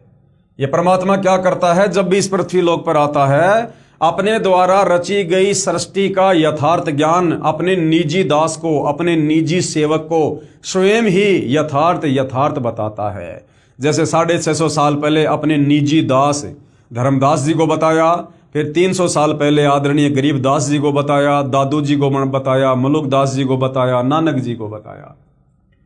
पूर्ण परमात्मा अपने द्वारा रची सृष्टि का ज्ञान तथा सर्व आत्माओं की उत्पत्ति का ज्ञान अपने निजी दास को स्वयं ही सही बताता है। और भाइयों और बहनों, अब वो समय आ गया है, इस समय परमात्मा ने सभी को सार्वजनिक तौर पर सृष्टि रचना का ज्ञान बताना है। तो परमेश्वर ने सारा भेद खोल दिया सतलोक को लेकर। अपने निजी दास को स्वयं ही सही बताता है कि पूर्ण परमात्मा ने अपने मध्य अर्थात अपने शरीर से, अपनी शब्द शक्ति से ब्रह्म यानी क्षर पुरुष यानी काल की उत्पत्ति की तथा सर्व ब्रह्मांडों को ऊपर शतलोक, अलख लोक, अगम लोक, अनामी लोक आदि तथा नीचे परब्रह्म के सात संग ब्रह्मांड तथा ब्रह्म के 21 ब्रह्मांडों को अपनी धारण करने वाली आकर्षण शक्ति से ठहराया हुआ है। जैसे पूर्ण परमात्मा कबीर परमेश्वर कबीर देव ने अपने निजी सेवक अर्थात सखा श्री धर्मदास जी, आदरणीय गरीबदास जी आदि को अपने द्वारा रची सृष्टि का ज्ञान स्वयं ही बताया, उपरोक्त वेद मंत्र भी यही समर्थन कर रहे हैं। यानी जो सृष्टि रचना पवित्र पुस्तक ज्ञान गंगा में लिखी हुई है, हमारे वेद भी उसका समर्थन कर रहे हैं। इसके बाद अर्थर्वेद कांड नंबर 4 अनुवाक नंबर 1 मंत्र नंबर 4 में सृष्टि रचना को लेकर कहाँ क्या कुछ लिखा है, संस्कृत में श्लोक आप जियों के समक्ष है। साथ में परमात्मा ने प्रत्येक शब्द का हिंदी में अनुवाद करके भी समझाया हुआ है ताकि किसी को कोई शंका ना हो। हम सीधा सीधा इसके भावार्थ पे चलेंगे। भावार्थ, ऊपर के चारों लोक, सतलोक, अलखलोक, अगमलोक और अनामी लोक, ये तो अजर अमर स्थायी तथा अविनाशी रचे गए हैं। ये कभी खंड नहीं होते, ना ये ऊपर के चारों लोक कभी नष्ट होते हैं, ना कभी उत्पत्ति और प्रलय में आते हैं, और ना इन चारों लोकों में रहने वाली आत्माएं। हालांकि आत्मा तो नीचे के 3 लोकों में रहती है, अनामी लोक में कोई आत्मा नहीं रहती है। इन तीनों लोकों में रहने वाली आत्माओं का भी कभी विनाश नहीं होता है। तथा नीचे के ब्रह्म यानी काल तथा ये परब्रह्म अक्षर पुरुष के लोकों को अस्थायी रचना करके, यानी काल के 21 ब्रह्मांड और इस अक्षर पुरुष के 7 संग ब्रह्मांड, इनकी रचना परमात्मा ने अस्थायी की है। इनमें उत्पत्ति और प्रलय होती रहती है। तथा अन्य छोटे छोटे लोक भी उसी परमेश्वर ने रचकर स्थिर किए। अर्थर्वेद कांड नंबर 4 अनुवाक नंबर 1 मंत्र नंबर 5 में सृष्टि रचना को लेकर क्या कुछ और लिखा है, ये संस्कृत में श्लोक आप जियों के समक्ष है। साथ में परमात्मा ने प्रत्येक शब्द का हिंदी में अनुवाद भी किया है। हम सीधा सीधा भावार्थ पे चलेंगे। भावार्थ, पूर्ण परमात्मा यानी कबीर देव ने ऊपर के चारों लोकों में से जो नीचे से सबसे प्रथम अर्थात सतलोक में आष्ट्रा अर्थात अष्टंगी यानी प्रकृति देवी अर्थात दुर्गा की उत्पत्ति की। परमात्मा ने भी तो यही बताया सृष्टि रचना में कि जिन जिन आत्माओं ने इस काल ब्रह्म के साथ 21 ब्रह्मांड में जाने की स्वीकृति दी, तो सर्वप्रथम हाथ खड़ा करने वाली आत्मा को परमात्मा ने अष्टंगी यानी प्रकृति देवी दुर्गा का नाम दिया, उसकी उत्पत्ति की, युवा लड़की बनाया। यही राजाधिराज जगत गुरु पूर्ण परमेश्वर सत्य पुरुष है, जिससे सबका वियोग हुआ, जिससे सबकी उत्पत्ति हुई है। फिर सर्व प्राणी ज्योति निरंजन काल के वीर्य यानी बीज से दुर्गा यानी आष्ट्रा यानी अष्टंगी के गर्भ द्वारा उत्पन्न होकर स्वर्गलोक व पृथ्वी लोक पर निवास करने लगे। उसके बाद आप और हम सभी आत्माओं की इस काल और दुर्गा के संयोग से उत्पत्ति हुई। अर्थर्वेद कांड नंबर 4 अनुवाक नंबर 1 मंत्र नंबर 6 में सृष्टि रचना को लेकर और क्या कुछ कहा है, ये संस्कृत में श्लोक आप जियों के सामने है। गुरुदेव ने प्रत्येक शब्द का हिंदी में अनुवाद भी किया है। हम सीधा सीधा भावार्थ पे चलेंगे। भावार्थ, वही पूर्ण परमेश्वर यानी कबीर देव सत्य साधना करने वाले साधक को यानी सच्ची भक्ति करने वाले भगत को उसी पहले वाले स्थान यानी सतलोक में ले जाता है। जैसे आज आप और हम सत्य साधना कर रहे हैं, यदि अंतिम श्वास तक पतिव्रता पद पर रहकर मर्यादा में रहकर सत्य साधना करते रहे तो परमेश्वर हमें वापस उसी सतलोक में ले जाएंगे जहां से बिछुड़ कर आए थे।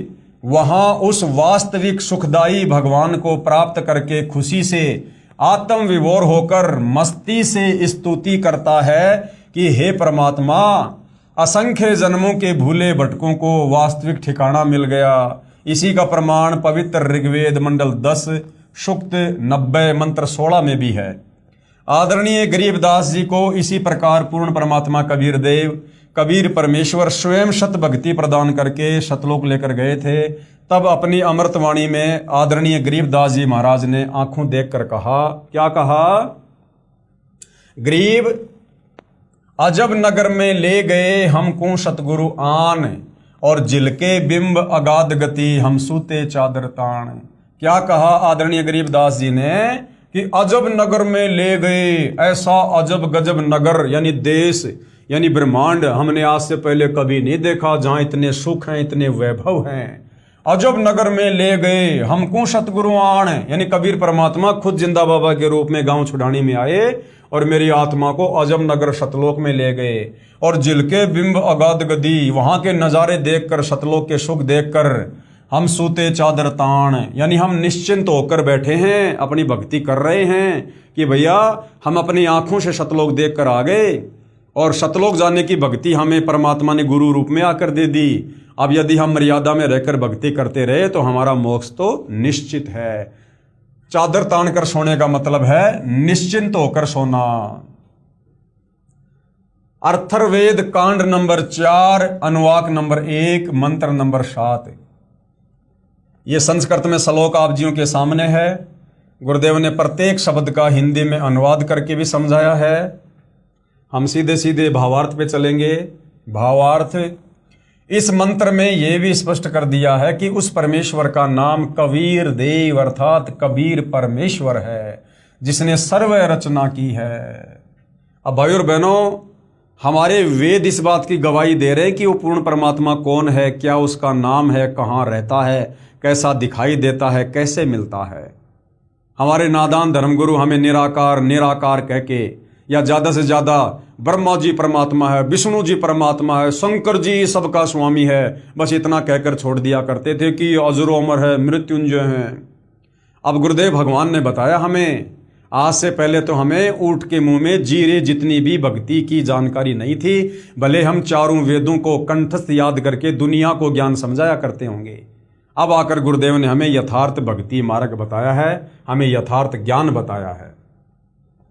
जो परमेश्वर अचल यानी कभी भी डगमग ना होने वाला, स्थायी तथा वास्तव में अविनाशी, गीता अध्याय 15 श्लोक नंबर 16-17 में भी प्रमाण है। जगत गुरु आत्माधार, जो पूर्ण मुक्त होकर सतलोक गए हैं, उनको सतलोक ले जाने वाला, सर्व ब्रह्मांडों का रचनहार, काल ब्रह्म की तरह धोखा न देने वाला। अब काल ब्रह्म की तरह धोखा ना देने वाला क्यों कहा गया है कबीर परमात्मा को? क्योंकि काल ने हमारे को धोखा दिया कि मैंने पिताजी से 21 ब्रह्मांड प्राप्त कर लिए, वहां मैं ऐसी ऐसी रचना करूंगा, तुम्हें इतने सुख दूंगा, वहां पर झरने बनाऊंगा, फलाना दिखना, मौज करेंगे, मस्ती करेंगे, कोई दुख नहीं होगा। ये काल हमें सतलोक से धोखा देकर, लोभ लालच देकर यहां पर लाया। तो यहां पर यह कहा गया है कि वो पूर्ण परमात्मा कबीर साहेब वो क्षर पुरुष यानी काल की तरह धोखा देने वाला नहीं है। तो आज हमें गुरुदेव भगवान जो जानकारी दे रहे हैं कि बच्चों अब तुम वापस सतलोक चलो, तुम्हें वहां पर सारे सुख मिलेंगे जिन सुखों का लालच देकर ये काल तुम्हें यहां ले आया। तो अब हमें कोई धोखा नहीं है। पूर्ण परमात्मा कबीर साहब जो बात हमें बता रहे हैं, हमें ज्यों का त्यों ही सतलोक में मिलेगा, और सारा का सारा प्रमाण इन शास्त्रों में भी है। सर्व ब्रह्मांडों का रचनहार काल ब्रह्म की तरह धोखा न देने वाला, जो का त्यों वह स्वयं कबीर देव अर्थात कबीर प्रभु है। यही परमेश्वर सर्व ब्रह्मांडों व प्राणियों को अपनी शब्द शक्ति से उत्पन्न करने के कारण जनिता यानी माता भी कहलाता है। यही कबीर परमात्मा वास्तव में हम सभी की माँ है, जिन्होंने सर्वप्रथम सतलोक में अपने शरीर से अपनी वचन शक्ति से आप और हम सभी आत्माओं को उत्पन्न किया। तथा पितरम यानी पिता तथा बंधु भाई भी वास्तव में यही है, तथा देव यानी परमेश्वर भी यही है। इसलिए इसी कबीर देव कबीर परमेश्वर की स्तुति किया करते हैं। तमेव माता च पिता तमेव, तमेव बंधु च सखा तमेव, तमेव विद्या च द्रविणम तमेव, तमेव सर्व मम देव देव। कि हे कबीर परमात्मा, हे मेरे गुरुदेव भगवान, आप ही मेरी असल में माँ हो, क्योंकि सर्वप्रथम आप ही के वचन से मुझ आत्मा की उत्पत्ति हुई। आप ही मेरे पिता हो, वह पिता तमेव, क्योंकि आप ही ने मेरा सतलोक में पालन पोषण किया, मुझे प्यार दिया।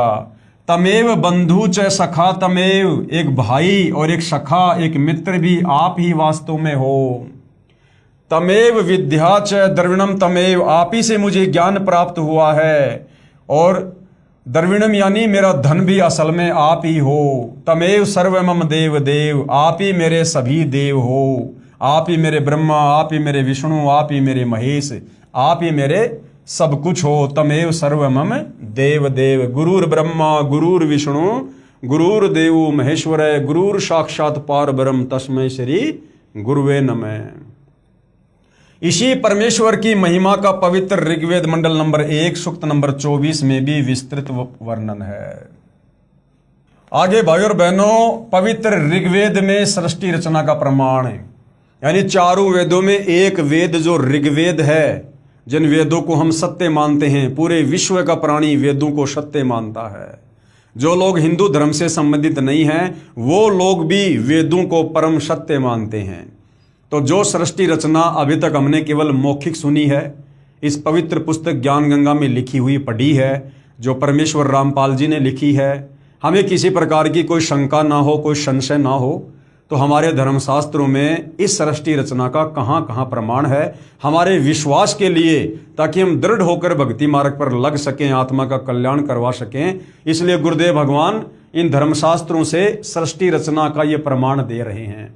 तो चारों वेदों में से एक वेद पवित्र ऋग्वेद में सृष्टि रचना का कहाँ और क्या प्रमाण है। ऋग्वेद मंडल नंबर 10 सूक्त नंबर 90 मंत्र नंबर 1, ये श्लोक आप जियों के सामने है, देख सकते हो।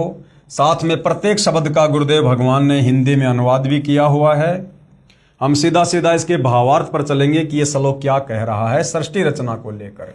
इस मंत्र में विराट यानी काल ब्रह्म का वर्णन है, यानी महाभारत के युद्ध में जो विराट रूप दिखाया था इस ब्रह्म ने, इस काल ने श्री कृष्ण जी के शरीर में प्रेत की तरह प्रवेश करके अर्जुन को, यहां पर उसका जिक्र है।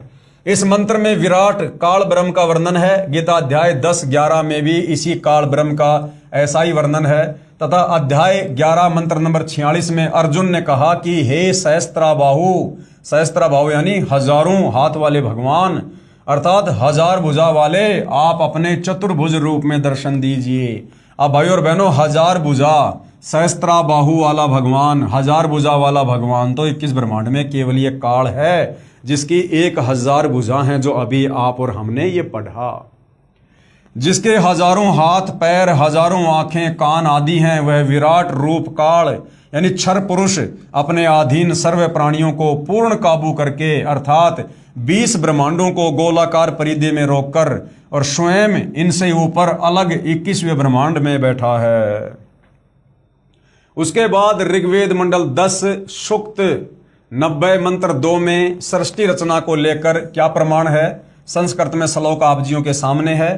प्रत्येक शब्द का गुरुदेव ने हिंदी में अनुवाद भी किया हुआ है। हम सीधे सीधे भावार्थ पे चलेंगे। उससे पहले भाई और बहनों, ये देखिएगा, जो गीता जी अध्याय नंबर 15 श्लोक नंबर 104 में पूर्ण संत, तत्वदर्शी संत की पहचान बताई गई है कि जो उल्टे लटके संसार रूपी पेड़ यानी वृक्ष के सभी भागों को और जो ठीक ठीक बता दे कि जड़ कौन भगवान है, उस पेड़ का वो तना कौन भगवान है, डार कौन भगवान है, 3 शाखा कौन भगवान है और वो पत्ते क्या हैं, समझो वो तत्वदर्शी संत है, वो पूर्ण संत है। तो ये संसार रूपी एक उल्टे लटके हुए पीपल के पेड़ का ये चित्र है। जो महापुरुष, जो संत इसके प्रत्येक भाग को समझा देगा, वो असल में तत्वदर्शी संत होगा। ये गीता अध्याय 15 श्लोक नंबर 104 और श्लोक नंबर 16 और 17 में लिखा हुआ है। तो भाई और बहनों, सतयुग से लेकर वर्तमान समय तक सतगुरु रामपाल जी के अलावा किसी ने भी उल्टे लटके संसार रूपी वृक्ष की इस प्रकार से ये चित्र बनाकर आज तक व्याख्या नहीं की है। तो सतगुरु रामपाल जी के अलावा और कोई तत्वदर्शी संत संसार में नहीं है, और तत्वदर्शी संत के रूप में खुद कबीर भगवान ही धरती पर आते हैं। तो ये एक पीपल का पेड़ का ये चित्र बना रखा है। ये है जड़, ये उल्टा लटका हुआ पीपल का पेड़ है। यानी जो सृष्टि की रचना है वो सेम टू सेम इसी प्रकार से है। सबसे ऊपर ही ऊपर के लोक में कौन रहता है? कबीर परमात्मा जी रहते हैं। सबसे ऊपर के लोक में सर्वप्रथम परमात्मा कहाँ रहा करते थे? अनामी लोक में, जिसमें परमात्मा अकेले थे, जहां बैठकर परमात्मा ने नीचे के 3 लोकों की रचना की थी, अगम लोक की, अलख लोक की और शतलोक की। तो ये जो परमात्मा ने जो संसार बनाया है, जो सृष्टि जो बनाई है, तो सर्वप्रथम ये परमात्मा जी कबीर भगवान, एक तो खाली चित्र है, ये तो खाली एक बनावटी है फोटो, केवल हमें समझाने के लिए, हमारे को बताने के लिए। यदि इस फोटो की जगह सतगुरु रामपाल जी की फोटो लगा दी जाए तो शायद हमारे गले बात ना उतरे। इसलिए जो फोटो, जो कबीर जी का जो एक बनावटी फोटो समाज में जो एक छाया हुआ है, उसी आधार से आपको समझाने का प्रयास किया गया है। तो ये जो जड़ है संसार रूपी पेड़ की, ये कबीर परमात्मा जी हैं जो अपने ऊपर के लोकों में बैठे रहते हैं, अनामी लोक में, अगम लोक में, अलख लोक में और शतलोक में। तो सृष्टि की रचना किसने की? कबीर परमात्मा जी ने की। जो जड़ है, यानी ये जो जड़ है, इन जड़ों से ही इस पेड़ को पोषण मिलता है। यानी यही कबीर परमात्मा फिर नीचे के सभी लोकों में प्रवेश करके सबका पालन पोषण, सबका धारण पोषण करता है। यानी गीता अध्याय 15 श्लोक नंबर 17 में जो लिखा है कि उत्तम पुरुष तु अन्य परमात्मा इति उदाहरते ये लोक तरम अवश्य विभर्ति अवय ईश्वरे। जो परमात्मा तीनों लोकों में प्रवेश करके सबका धारण पोषण करता है। यानी सबसे ऊपर ही ऊपर के लोक में कौन रहता है? कबीर भगवान रहता है।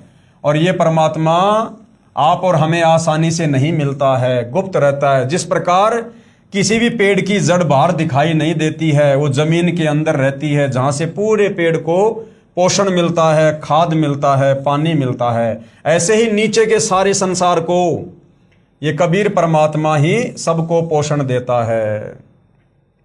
तो ये जो जगह हो गई भाइयों और बहनों, ये जो जड़ है, ये जड़ आप जी मान के चलो, ये ऊपर के 4 लोक हैं। शतलोक से लेकर अनामी लोक क्या है? ये जड़ हैं, यानी ऊपर का हिस्सा, ये ऊपर के ये अविनाशी लोक हैं।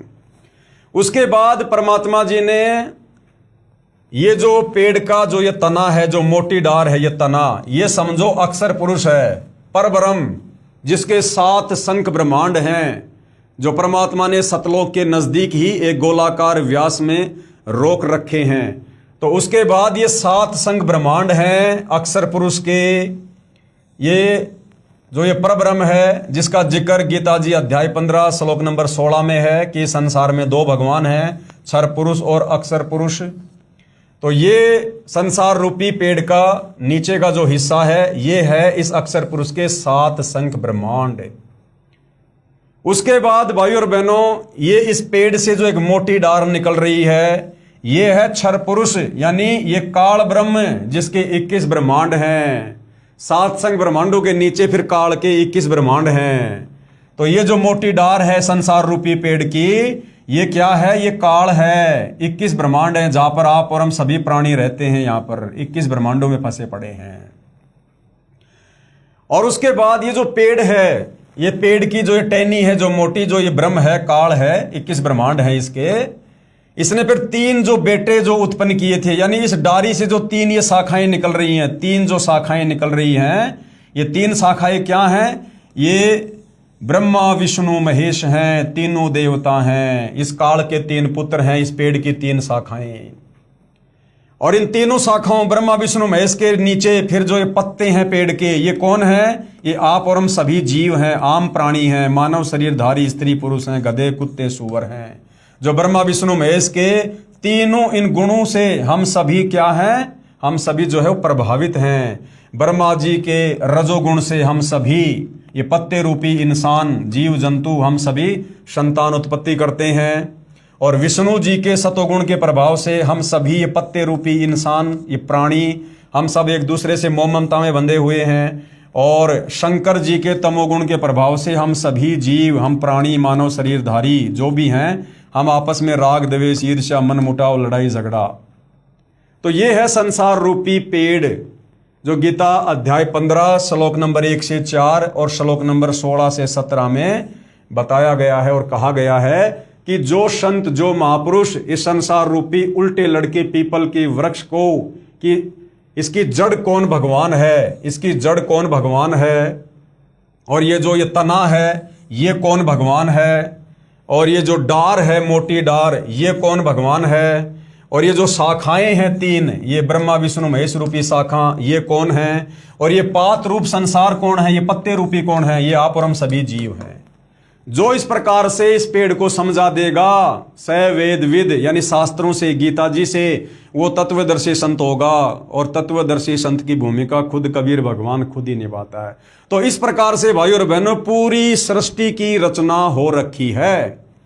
ये उल्टा रूपी संसार रूपी जो है ये पेड़ है। सबसे ऊपर ये 4 लोक हैं जो कबीर भगवान ने ऊपर के 4 लोकों की जो रचना की थी। ये ऊपर के 4 लोक हैं, ये अनामी लोक, अलख लोक, अगम लोक और शतलोक। और यहाँ पर कबीर परमात्मा जी स्वयं बैठे होते हैं। ये जो पेड़ का मोटा जो तना है ये अक्षर पुरुष है, परब्रह्म है, जिसके 7 संग ब्रह्मांड हैं। उसके नीचे अक्षर पुरुष के 7 संग ब्रह्मांडों के नीचे काल के 21 ब्रह्मांड हैं। ये जो डार है ये काल है, और इस डार से जो 3 शाखाएं निकल रही हैं ये काल के तीनों बेटे ब्रह्मा विष्णु महेश हैं। और ब्रह्मा विष्णु महेश से फिर आगे का पूरा संसार, तीनों लोक, पृथ्वी, पाताल, स्वर्ग, ये काल संचालित करता है। तो भाइयों और बहनों, परमात्मा जी के अलावा अपने द्वारा रची गई सृष्टि को इस प्रकार से व्याख्या करके कोई नहीं समझा सकता। तो मन में कोई संशय नहीं होना चाहिए कि सतगुरु रामपाल जी कोई आम व्यक्ति होंगे, आम संत होंगे, आम कोई गुरुजी होंगे। ये स्वयं कबीर भगवान है। तो जो श्लोक अभी हमने पढ़ा, यानी ऋग्वेद में भी सृष्टि रचना को लेकर कहाँ क्या जिक्र है, तो ऋग्वेद मंडल 10 सूक्त 90 मंत्र 1 ये श्लोक आप जियों के सामने है। प्रत्येक शब्द का हिंदी में अनुवाद है। हम सीधा सीधा इसके भावार्थ पर चलेंगे कि सृष्टि रचना के विषय में क्या कुछ कहा गया है। इस मंत्र में परब्रह्म यानी अक्षर पुरुष का विवरण है, जो कुछ भगवान वाले लक्षणों से युक्त है, परंतु इसकी भक्ति से भी पूर्ण मोक्ष नहीं है। परब्रह्म के लोक में जो प्राणी उस परब्रह्म के मंत्र का जाप करते हैं, सोहम का, उससे भी पूर्ण मुक्ति नहीं है। इसलिए इसे संदेह युक्त मुक्तिदाता कहा है, संदेह युक्त भगवान कहा है कि अक्षर पुरुष के मंत्र से भी सतलोक नहीं जाया जा सकता। इसे कुछ भगवान के गुणों युक्त इसलिए कहा है कि ये काल की तरह तपतशिला पर भून कर नहीं खाता, परंतु इस परब्रह्म यानी अक्षर पुरुष के लोक में भी प्राणियों को परिश्रम यानी मेहनत करके कर्म आधार पर ही फल प्राप्त होता है। यानी वहां भी लोग खेतीबाड़ी करते हैं, काम धंधा करते हैं, व्यापार करते हैं, मजदूरी करते हैं। सेम टू सेम ऐसी सृष्टि जो यहाँ 21 ब्रह्मांड में है, जैसे आप और हम काम धंधा करके अपना पेट भर रहे हैं, ऐसे ही परमात्मा वहां भी उनका पेट भरता है। तथा अन्न से ही सर्व प्राणियों के शरीर विकसित होते हैं। जन्म तथा मृत्यु का समय भले ही काल पुरुष से अधिक है, परंतु फिर भी उत्पत्ति, प्रलय तथा 84 लाख योनियों में यातना बनी रहती है। सेम टू सेम वही प्रक्रिया है। जैसे काल यहाँ अपने तीनों पुत्रों ब्रह्मा विष्णु महेश को पैदा करके उनके हाथों में सृष्टि की कमान देकर खुद ऊपर 21वें ब्रह्मांड में जा बैठा, इसी प्रकार से वो अक्षर पुरुष है, उसने भी अपने संतान उत्पन्न की, उन्हीं के माध्यम से अपना कार्य करवाता है। और जैसे यहाँ पर कोई प्रधानमंत्री है, राष्ट्रपति है, एमएलए है, सरपंच है, इसी प्रकार से परब्रह्म के 7 संग ब्रह्मांडों में भी सारी व्यवस्था बनी हुई है। बस वहां पर केवल तपतशिला नहीं है, बाकी जन्म, मरण, आंख फूटना, एक्सीडेंट होना, पैर कटना, लड़ाई झगड़ा, मनमुटाव, धोखाधड़ी, राग द्वेष, ईर्ष्या, कोई आग में मर जाना, कोई छत से गिर के मर जाना है, चोरी जारी डकैती, सारे काम, स्वर्ग नरक, 84 लाख योनियां, गधे कुत्ते सुअर, मक्खी मच्छर, गंदे नाले का कीड़ा, सारे कष्ट बाकी वहां पर भी ज्यों के त्यों हैं, क्योंकि उन आत्माओं ने भी वही गलती करी थी जो गलती हम आत्माओं ने की थी, अपने परमपिता परमेश्वर से आस्था हटाकर और एक जीव के ऊपर आस्था लगाना। मंडल 10 सूक्त 90 मंत्र 3 यानी यजुर्वेद मंडल 10 सूक्त 90 मंत्र 3 में भी सृष्टि रचना को लेकर प्रमाण है। ये संस्कृत में श्लोक आप जियों के समक्ष है।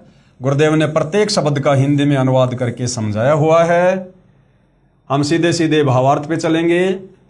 भावार्थ, इस ऊपर के मंत्र 2 में वर्णित अक्षर पुरुष यानी परब्रह्म की तो इतनी ही महिमा है कि भाई उसके पास तो केवल 7 संग ब्रह्मांड हैं बस, तथा वह पूर्ण पुरुष कबीर देव तो इससे भी बड़ा है, और कबीर भगवान तो इन सब से बड़ा है, अर्थात सर्वशक्तिमान है, तथा सारे ब्रह्मांड उसी के अंश मात्र पर ठहरे हैं।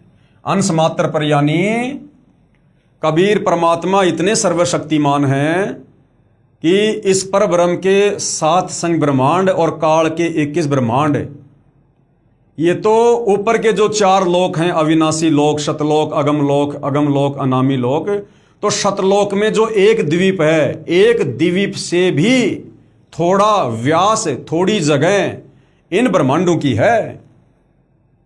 यानी वो परमात्मा इतना सर्वशक्तिमान है। और ये एक काल के 21 ब्रह्मांड, अक्षर पुरुष के 7 संग ब्रह्मांड, और ऊपर के 4 लोक जिनकी सीमा का कोई वारन पारी नहीं है, कहते हैं वो तो इस कबीर भगवान के अंश मात्र के ऊपर ठहरे हुए हैं, अंश मात्र के ऊपर जाके अर्ध रूम पर शकल पसारा, ऐसा पूर्ण ब्रह्म हमारा। उस कबीर परमात्मा के आधे बाल के ऊपर भी, यानी उस कबीर परमात्मा के आधे बाल के ऊपर समझो ये सारी सृष्टि ठहरा सकते हो। वो भगवान इतना विशाल है, इतना सर्वशक्तिमान है, जिसकी महिमा करके, जिसकी भक्ति करके आज जो सतगुरु रूप में धरती पर प्रकट हैं, जिनकी भक्ति करके हम सतलोक जा सकते हैं, वो इतना समर्थ है। इस मंत्र में 3 लोकों का वर्णन इसलिए है क्योंकि चौथा अनामी यानी अनामे लोक अन्य रचना से पहले का है। ये 3 प्रभु क्षर पुरुष, अक्षर पुरुष तथा इन दोनों से अन्य परम अक्षर पुरुष का विवरण श्रीमद् भगवद गीता अध्याय 15 श्लोक नंबर 16-17 में है। इसी का प्रमाण आदरणीय गरीबदास साहिब जी भी कहते हैं कि गरीब जाके अर्ध रूम पर, यानी जिस परमात्मा के आधे बाल के ऊपर शकल पसारा, यानी सारी सृष्टि ठहरी हुई है, ऐसा पूर्ण ब्रह्म हमारा। ऐसे हो कबीर परमात्मा सतगुरुदेव भगवान, इतने सर्वशक्तिमान हैं। गरीब अनंत कोटि ब्रह्मांड का एक रति नहीं भार। ये अनंत कोटि ब्रह्मांड, 7 संग ब्रह्मांड अक्षर पुरुष के, 21 ब्रह्मांड काल के ऊपर के ब्रह्मांड, कहते हैं सभी ब्रह्मांडों को कबीर परमात्मा ने अपनी वचन शक्ति से ऐसे हवा में रोक के रखा हुआ है। उस परमात्मा के लिए इन अनंत ब्रह्मांडों का रत्ती भर भी, यानी चोटी भर भी, यानी 2 हाथ की 2 उंगलियों से हम कितनी मिट्टी जमीन से हम उठा सकते हैं, उसको कहते हैं चोटी भर।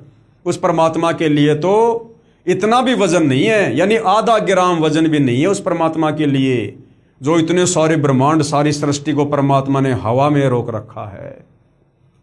वो इतना समर्थ है। गरीब अनंत कोटि ब्रह्मांड का एक रति नहीं भार, यानी वजन। और सतगुरु पुरुष कबीर हैं, यानी वो कबीर भगवान सतगुरु रूप में आता है। सतगुरु पुरुष कबीर है, कुल के सर्जनहार, जिन्होंने सारे कुल, सारे संसार को रचा। इसी का प्रमाण आदरणीय दादू साहिब जी भी कह रहे हैं, भाई जिन मोको निज नाम दिया सोए सतगुरु हमार, कि जिस परमात्मा ने मुझे वास्तविक मोक्ष वाला मंत्र दिया, नाम दिया, वही मेरा सतगुरु है। और वो कौन है भाई? दादू दूसरा कोई नहीं, वो कबीर सृजनहार, वो कबीर परमात्मा ही सतलोक से चलकर मेरे सतगुरु रूप में आकर मुझे नाम दीक्षा दी, मुझे सतलोक दिखाया। इसी का प्रमाण आदरणीय नानक साहिब जी भी देते हैं। सिख धर्म के प्रवर्तक आदरणीय नानक जी भी क्या कहते हैं? एक अरज गुप्तम पेश तो दर कौन करतार, हक्का कबीर करीम तू बेऐब परवरदिगार। श्री गुरु ग्रंथ साहिब पेज नंबर 721, मेला 1 राग तिलंग। कौन करतार का अर्थ होता है सर्व का रचनहार, यानी वो कबीर परमात्मा सबको रचने वाला है, सर्व ब्रह्मांडों को, सभी आत्माओं को, अर्थात शब्द शक्ति से रचना करने वाला शब्द स्वरूपी प्रभु। हक्का कबीर का अर्थ है सत्य कबीर, यानी अविनाशी कबीर, अमर परमात्मा। और करीम का अर्थ है दयालु परमात्मा। परवरदिगार का अर्थ है परमात्मा। यजुर्वेद मंडल 10 सूक्त 90 मंत्र 4 में सृष्टि रचना को लेकर फिर आगे क्या कुछ और कहा गया है, ये श्लोक आप जियों के समक्ष है, देख सकते हैं। परमात्मा ने प्रत्येक शब्द का हिंदी में यहाँ पर अनुवाद करके भी लिखा हुआ है, ताकि किसी को कोई संशय ना हो।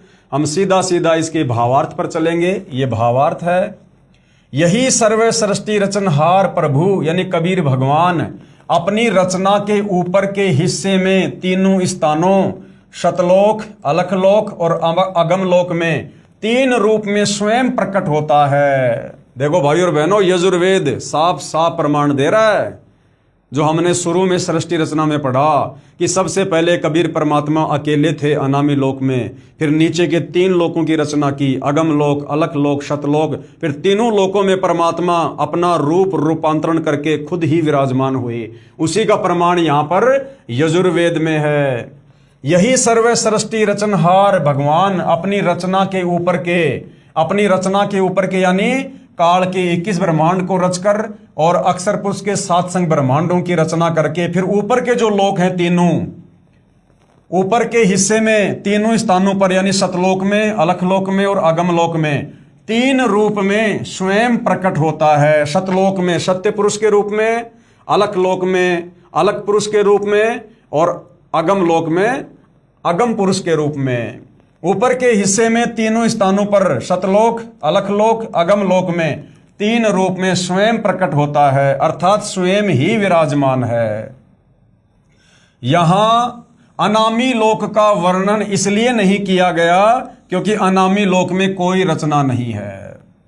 अब देखो, बहुत सारे भाई बहन आज से कुछ समय पहले 2025 में जब पूज्य गुरुदेव भगवान का जो प्रकट दिवस था, सतगुरु प्रकट दिवस, सितंबर के महीने में, तो बहुत सारे भाई बहनों ने एक छोटा सा काल प्रेरणा से ड्रामा किया कि भाई हम तो सीधे अनामी लोक में जाएंगे और गुरुजी आएंगे और हमें सीधे विमान में बैठाकर सशरीर अनामी लोक लेकर जाएंगे।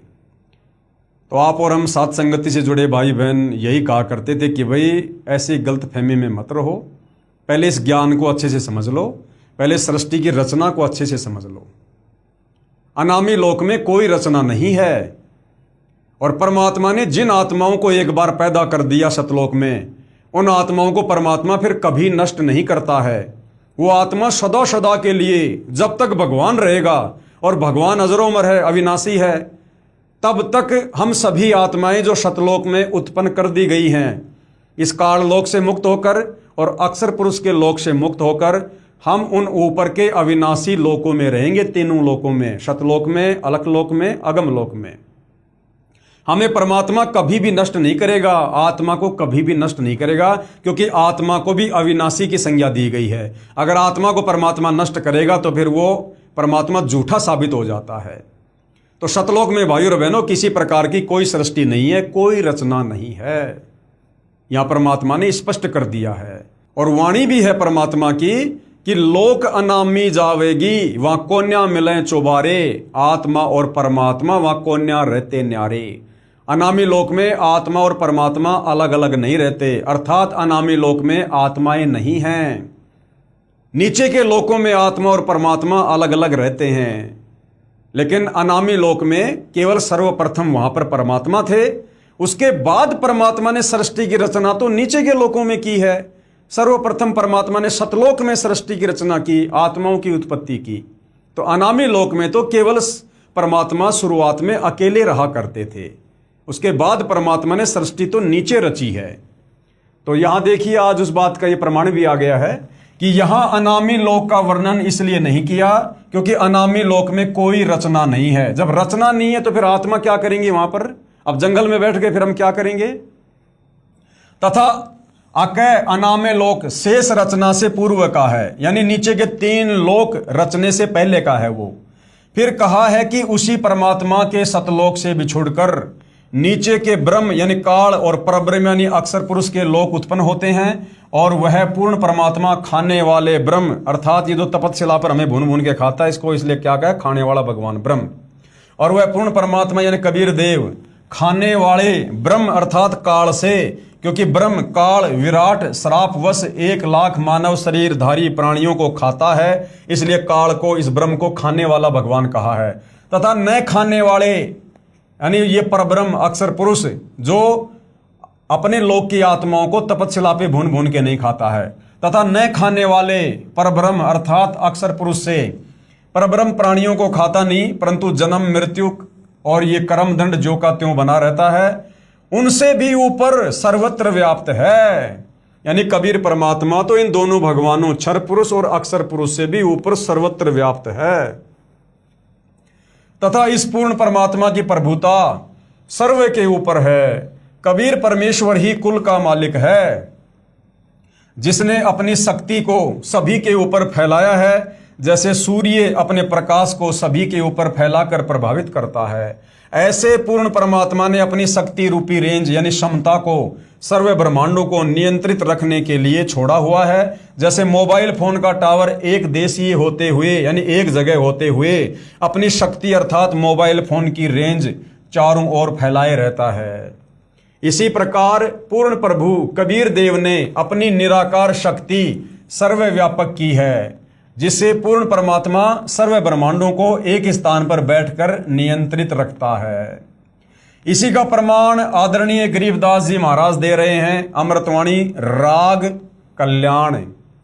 तीन चरण चिंतामणि साहेब शेष बदन पर छाए, और माता पिता कुल न बंधु ना किन जननी जाए। ऋग्वेद मंडल 10 सूक्त 90 मंत्र 5 में भी सृष्टि रचना को लेकर और बहुत सारी बातें लिखी हैं। संस्कृत में श्लोक आप जियों के सामने है, प्रत्येक शब्द का हिंदी में अनुवाद है। हम सीधा भावार्थ पे चलेंगे। उपरोक्त मंत्र 4 में वर्णित तीनों लोकों अगमलोक, अलखलोक तथा शतलोक की रचना के बाद पूर्ण परमात्मा ने ज्योति निरंजन यानी ब्रह्म यानी काल की उत्पत्ति की, अर्थात उसी सर्वशक्तिमान परमात्मा पूर्ण ब्रह्म यानी कबीर देव कबीर प्रभु से ही विराट अर्थात ब्रह्म यानी काल की उत्पत्ति हुई। यही प्रमाण गीता अध्याय 3 मंत्र 15 में है कि अक्षर पुरुष यानी वो परब्रह्म अर्थात अविनाशी प्रभु से ब्रह्म उत्पन्न हुआ। यही प्रमाण अथर्ववेद कांड 4 अनुवाक 1 सूक्त 3 में है कि पूर्ण ब्रह्म ने यानी कबीर देव ने ब्रह्म यानी काल की उत्पत्ति हुई। उसी पूर्ण ब्रह्म ने यानी कबीर देव ने भूमिम मानी भूमि आदि छोटे बड़े सर्व लोकों की रचना की। वह पूर्ण ब्रह्म इस विराट भगवान अर्थात ब्रह्म से भी बड़ा है यानी काल से भी बड़ा है, अर्थात इसका भी मालिक है। फिर ऋग्वेद मंडल 10 सूक्त 90 मंत्र 15, ये संस्कृत में श्लोक आप जियों के सामने है। प्रत्येक शब्द का हिंदी में गुरुदेव भगवान ने अनुवाद किया हुआ है, आप जी देख सकते हैं। हम सीधा भावार्थ पे चलते हैं। 7 शंख ब्रह्मांड पर ब्रह्म के तथा 21 ब्रह्मांड ब्रह्म के हैं, जिनमें गोलाकार सीमा में बंद पाप कर्मों की आग में जल रहे प्राणियों को वास्तविक पूजा विधि बताकर सही उपासना करवाता है यानी सही भक्ति करवाता है, जिस कारण से बलि दिए जाने वाले पशु की तरह जन्म मृत्यु के काल ब्रह्म के खाने के लिए तपतशिला के कष्ट से पीड़ित भगतात्माओं को काल के कर्म बंधन के फैलाए जाल को तोड़कर बंधन रहित करता है, अर्थात बंधन छुड़वाने वाला बंदी छोड़ है। कौन? कबीर भगवान। इसी का प्रमाण पवित्र यजुर्वेद अध्याय 5 मंत्र 32 में भी है कि कबीर अंगारियसी यानी कबीर परमेश्वर, अंग यानी पाप का, अरि यानी शत्रु, असी मानी है यानी वो कबीर परमात्मा हमारे पाप कर्मों का शत्रु है, यानी अपनी सत भक्ति से हमारे पाप कर्मों को काटता है, अर्थात पाप विनाशक कबीर है। बंभारी असी, बंभारी यानी बंधन का शत्रु, अर्थात बंदी छोड़ कबीर परमेश्वर ही है। फिर ऋग्वेद मंडल 10 सूक्त 90 मंत्र 16 सृष्टि रचना के विषय में क्या कहता है, श्लोक आप जियों के सामने है। प्रत्येक शब्द का हिंदी में अनुवाद किया हुआ है। हम सीधे भावार्थ पे चलते हैं। जो निर्विकार, जिन्होंने मांस शराब तमाकू सेवन करना त्याग दिया, यानी पूर्ण तत्वदर्शी संत की शरण में आकर जिन भगतात्माओं ने सारे विकार त्याग दिए, यानी जो निर्विकार हो गए, जो हंस की श्रेणी में आ गए, काम क्रोध लोभ मोह अहंकार जिन्होंने त्याग दिए, क्योंकि परमात्मा कहते हैं कि कामी क्रोधी लालची इनसे भक्ति ना होए, भक्ति करे कोई सूरमा जात वर्ण कुल खोए। तो यहाँ क्या कहा जा रहा है? जो निर्विकार, जिन्होंने मांस शराब तंबाकू सेवन करना त्याग दिया है तथा अन्य बुराइयों से रहित हैं, चोरी जारी ठगी धोखाधड़ी इन सब से दूर हैं, और देव स्वरूप भगत आत्माएं शास्त्र विधि रहित पूजा को त्याग कर और शास्त्र अनुकूल साधना करते हैं, वे भक्ति की कमाई से धनी होकर काल के ऋण यानी उस कर्जे से मुक्त होकर अपनी सत्य भक्ति की कमाई के कारण उस सर्व सुखदायी परमात्मा को प्राप्त करते हैं, अर्थात सतलोक चले जाते हैं, अर्थात सतलोक चले जाते हैं, जहां पर सर्वप्रथम रची सृष्टि के देव स्वरूप अर्थात पाप रहित हंस आत्मा रहती हैं। कहां चले जाएंगे? सतलोक, जिस सतलोक में पाप रहित हंस आत्माएं रहती हैं। जैसे कुछ आत्माएं तो काल ब्रह्म के जाल में फंसकर यहां आ गई, कुछ उस पर ब्रह्म यानी अक्षर पुरुष के साथ सात संग ब्रह्मांडों में आ गई, फिर भी असंख्य आत्माएं जिनका विश्वास पूर्ण परमात्मा में अटल रहा, जो पतिव्रता पद से नहीं गिरी, वे वहीं रह गई। इसलिए यहाँ वही वर्णन पवित्र वेदों ने भी सत्य बताया है। यही प्रमाण गीता अध्याय 8 के श्लोक संख्या 8 से 10 में वर्णन है कि जो साधक यानी जो भगत पूर्ण परमात्मा की सत साधना, यानी कबीर भगवान की जब वो तत्वदर्शी संत के रूप में आता है, पूर्ण परमात्मा की सत साधना शास्त्र विधि अनुसार करता है, वह भक्ति की कमाई के बल से यानी योग बल से उस पूर्ण परमात्मा को प्राप्त होता है, अर्थात उसके पास चला जाता है। इससे सिद्ध हुआ कि तीन प्रभु, सबसे पहले ब्रह्म यानी ये काल, दूसरा ये परब्रह्म अक्षर पुरुष, तीसरा पूर्ण ब्रह्म यानी कबीर भगवान, इन्हीं को यानी इस ब्रह्म को क्या कहा जाता है? ईश। और क्षर पुरुष, क्षर पुरुष यानी ये नाशवान है, जन्म और मरण में है। दूसरा ये परब्रह्म, इसको क्या कहा जाता है? अक्षर पुरुष और अक्षर ब्रह्मेश्वर। तथा तीसरा है पूर्ण ब्रह्म यानी कबीर परमात्मा। इनके भी उपमात्मक नाम है, जैसे परम अक्षर ब्रह्म, परमेश्वर, सत्य पुरुष आदि आदि पर्यायवाची शब्दों से जाना जाता है। यही प्रमाण ऋग्वेद मंडल 9 सूक्त 96 मंत्र 17 से 20 में स्पष्ट है कि पूर्ण परमात्मा कबीर देव यानी कबीर परमेश्वर शिशु रूप धारण करके यानी छोटे बच्चे का रूप धारण करके प्रकट होता है तथा अपना निर्मल ज्ञान यानी तत्व ज्ञान अर्थात तत्व ज्ञान कबीर गिरभी यानी कबीर वाणी के द्वारा अपने अनुयायियों को बोल बोल कर वर्णन करता है। जैसे परमात्मा ने सतयुग में किया, त्रेता में किया, द्वापर में किया, 650 साल पहले कबीर नाम से आकर कबीर वाणी के माध्यम से किया, कबीर सागर लिखवाया, फिर गरीबदास जी के रूप में आकर किया और वर्तमान में सतगुरु रामपाल जी के नाम से आकर सत्संग करके हमें सुना रहे हैं। वह कबीर देव कबीर परमेश्वर ब्रह्म यानी क्षर पुरुष के धाम यानी 21 ब्रह्मांड तथा पर ब्रह्म यानी अक्षर पुरुष के धाम यानी 7 संग ब्रह्मांड से भिन्न जो पूर्ण ब्रह्म परम अक्षर पुरुष का तीसरा रित धाम यानी सतलोक है, उसमें आकार में विराजमान है, सहशरीर है, मानव सदृश्य है तथा सतलोक से चौथा अनामी लोक है, उसमें भी यही कबीर देव कबीर परमेश्वर अनामी पुरुष रूप में मनुष्य सदृश्य आकार में विराजमान है। अब आगे भाइयों और बहनों, जो सृष्टि रचना हमने इस पवित्र आध्यात्मिक पुस्तक ज्ञान गंगा में जो कि परमेश्वर रामपाल जी के द्वारा लिखी गई है, इस पवित्र पुस्तक ज्ञान गंगा में लिखी सृष्टि रचना का समर्थन ये पवित्र श्रीमद देवी महापुराण यानी जिसको दुर्गा पुराण भी कहते हैं, इसमें भी ज्यों का त्यों लिखा हुआ है। यानी किसी को शंका ना हो कि ज्ञान गंगा पुस्तक में जो सृष्टि रचना लिखी है भाई वो तो बनावटी होगी या वैसे लिख दी होगी। तो हमारे धर्मशास्त्र अभी केवल हिंदू समाज के जो धर्मशास्त्र हैं, वैसे तो ये सारे विश्व के हैं, किसी एक धर्म विशेष के शास्त्र नहीं है। चारों वेद गीता जी ये सर्व मानव समाज के लिए हैं, पूरे विश्व के लिए हैं। लेकिन इस काल ने हमारे को अलग अलग धर्मों में बांट दिया, तो हम लोगों ने अपनी नादानी के चलते शास्त्रों को भी अलग अलग बांट लिया। तो विशेषकर जो हिंदू समाज के जो ये 18 पुराण हैं और चारों वेद हैं, गीता जी हैं, इनमें भी सृष्टि रचना का समर्थन जो सृष्टि रचना सतगुरु रामपाल जी ने 5वें वेद सूक्ष्म वेद से बताई है, ज्यों का त्यों समर्थन हमारे धर्म ग्रंथ कर रहे हैं। तो श्रीमद देवी महापुराण यानी दुर्गा पुराण में सृष्टि रचना का प्रमाण है, ताकि विशेषकर हिंदू समाज से जुड़े भाई बहनों को, श्रद्धालुओं को इस बात पर विश्वास हो कि वास्तव में हम तो यहाँ काल के 21 ब्रह्मांडों में चाहे राजा बन के बैठे हैं, चाहे ब्रह्मा विष्णु महेश या देव पद प्राप्त हैं, हम यहाँ पर कहर भोग रहे हैं, हम यहाँ पर जेल काट रहे हैं। और हमारे को मनुष्य जन्म प्राप्त होने का मुख्य मकसद यही है कि हम यहाँ से अपनी आत्मा का कल्याण करवाएं, और दूसरा इस मनुष्य जन्म का कोई प्रयोजन नहीं है। और काल हमें बिना तत्व ज्ञान के, बिना सतगुरु के हमें इसी प्रकार से इन झूठे सुखों में उलझा के रखना चाहता है, ताकि ये मनुष्य जन्म जो इस काल के द्वारा देना इसकी मजबूरी है, क्योंकि परमात्मा ने विधान बना रखा है कि भैया 84 लाख योनियों का कष्ट भोगने के बाद तूने इन आत्माओं को एक मनुष्य जन्म देना पड़ेगा। तो इस काल की मजबूरी है मनुष्य जन्म देना, और ये काल इस मनुष्य जन्म में इतनी गफलत करवाता है, ये हमें पूर्ण संत के संपर्क में नहीं आने देना चाहता।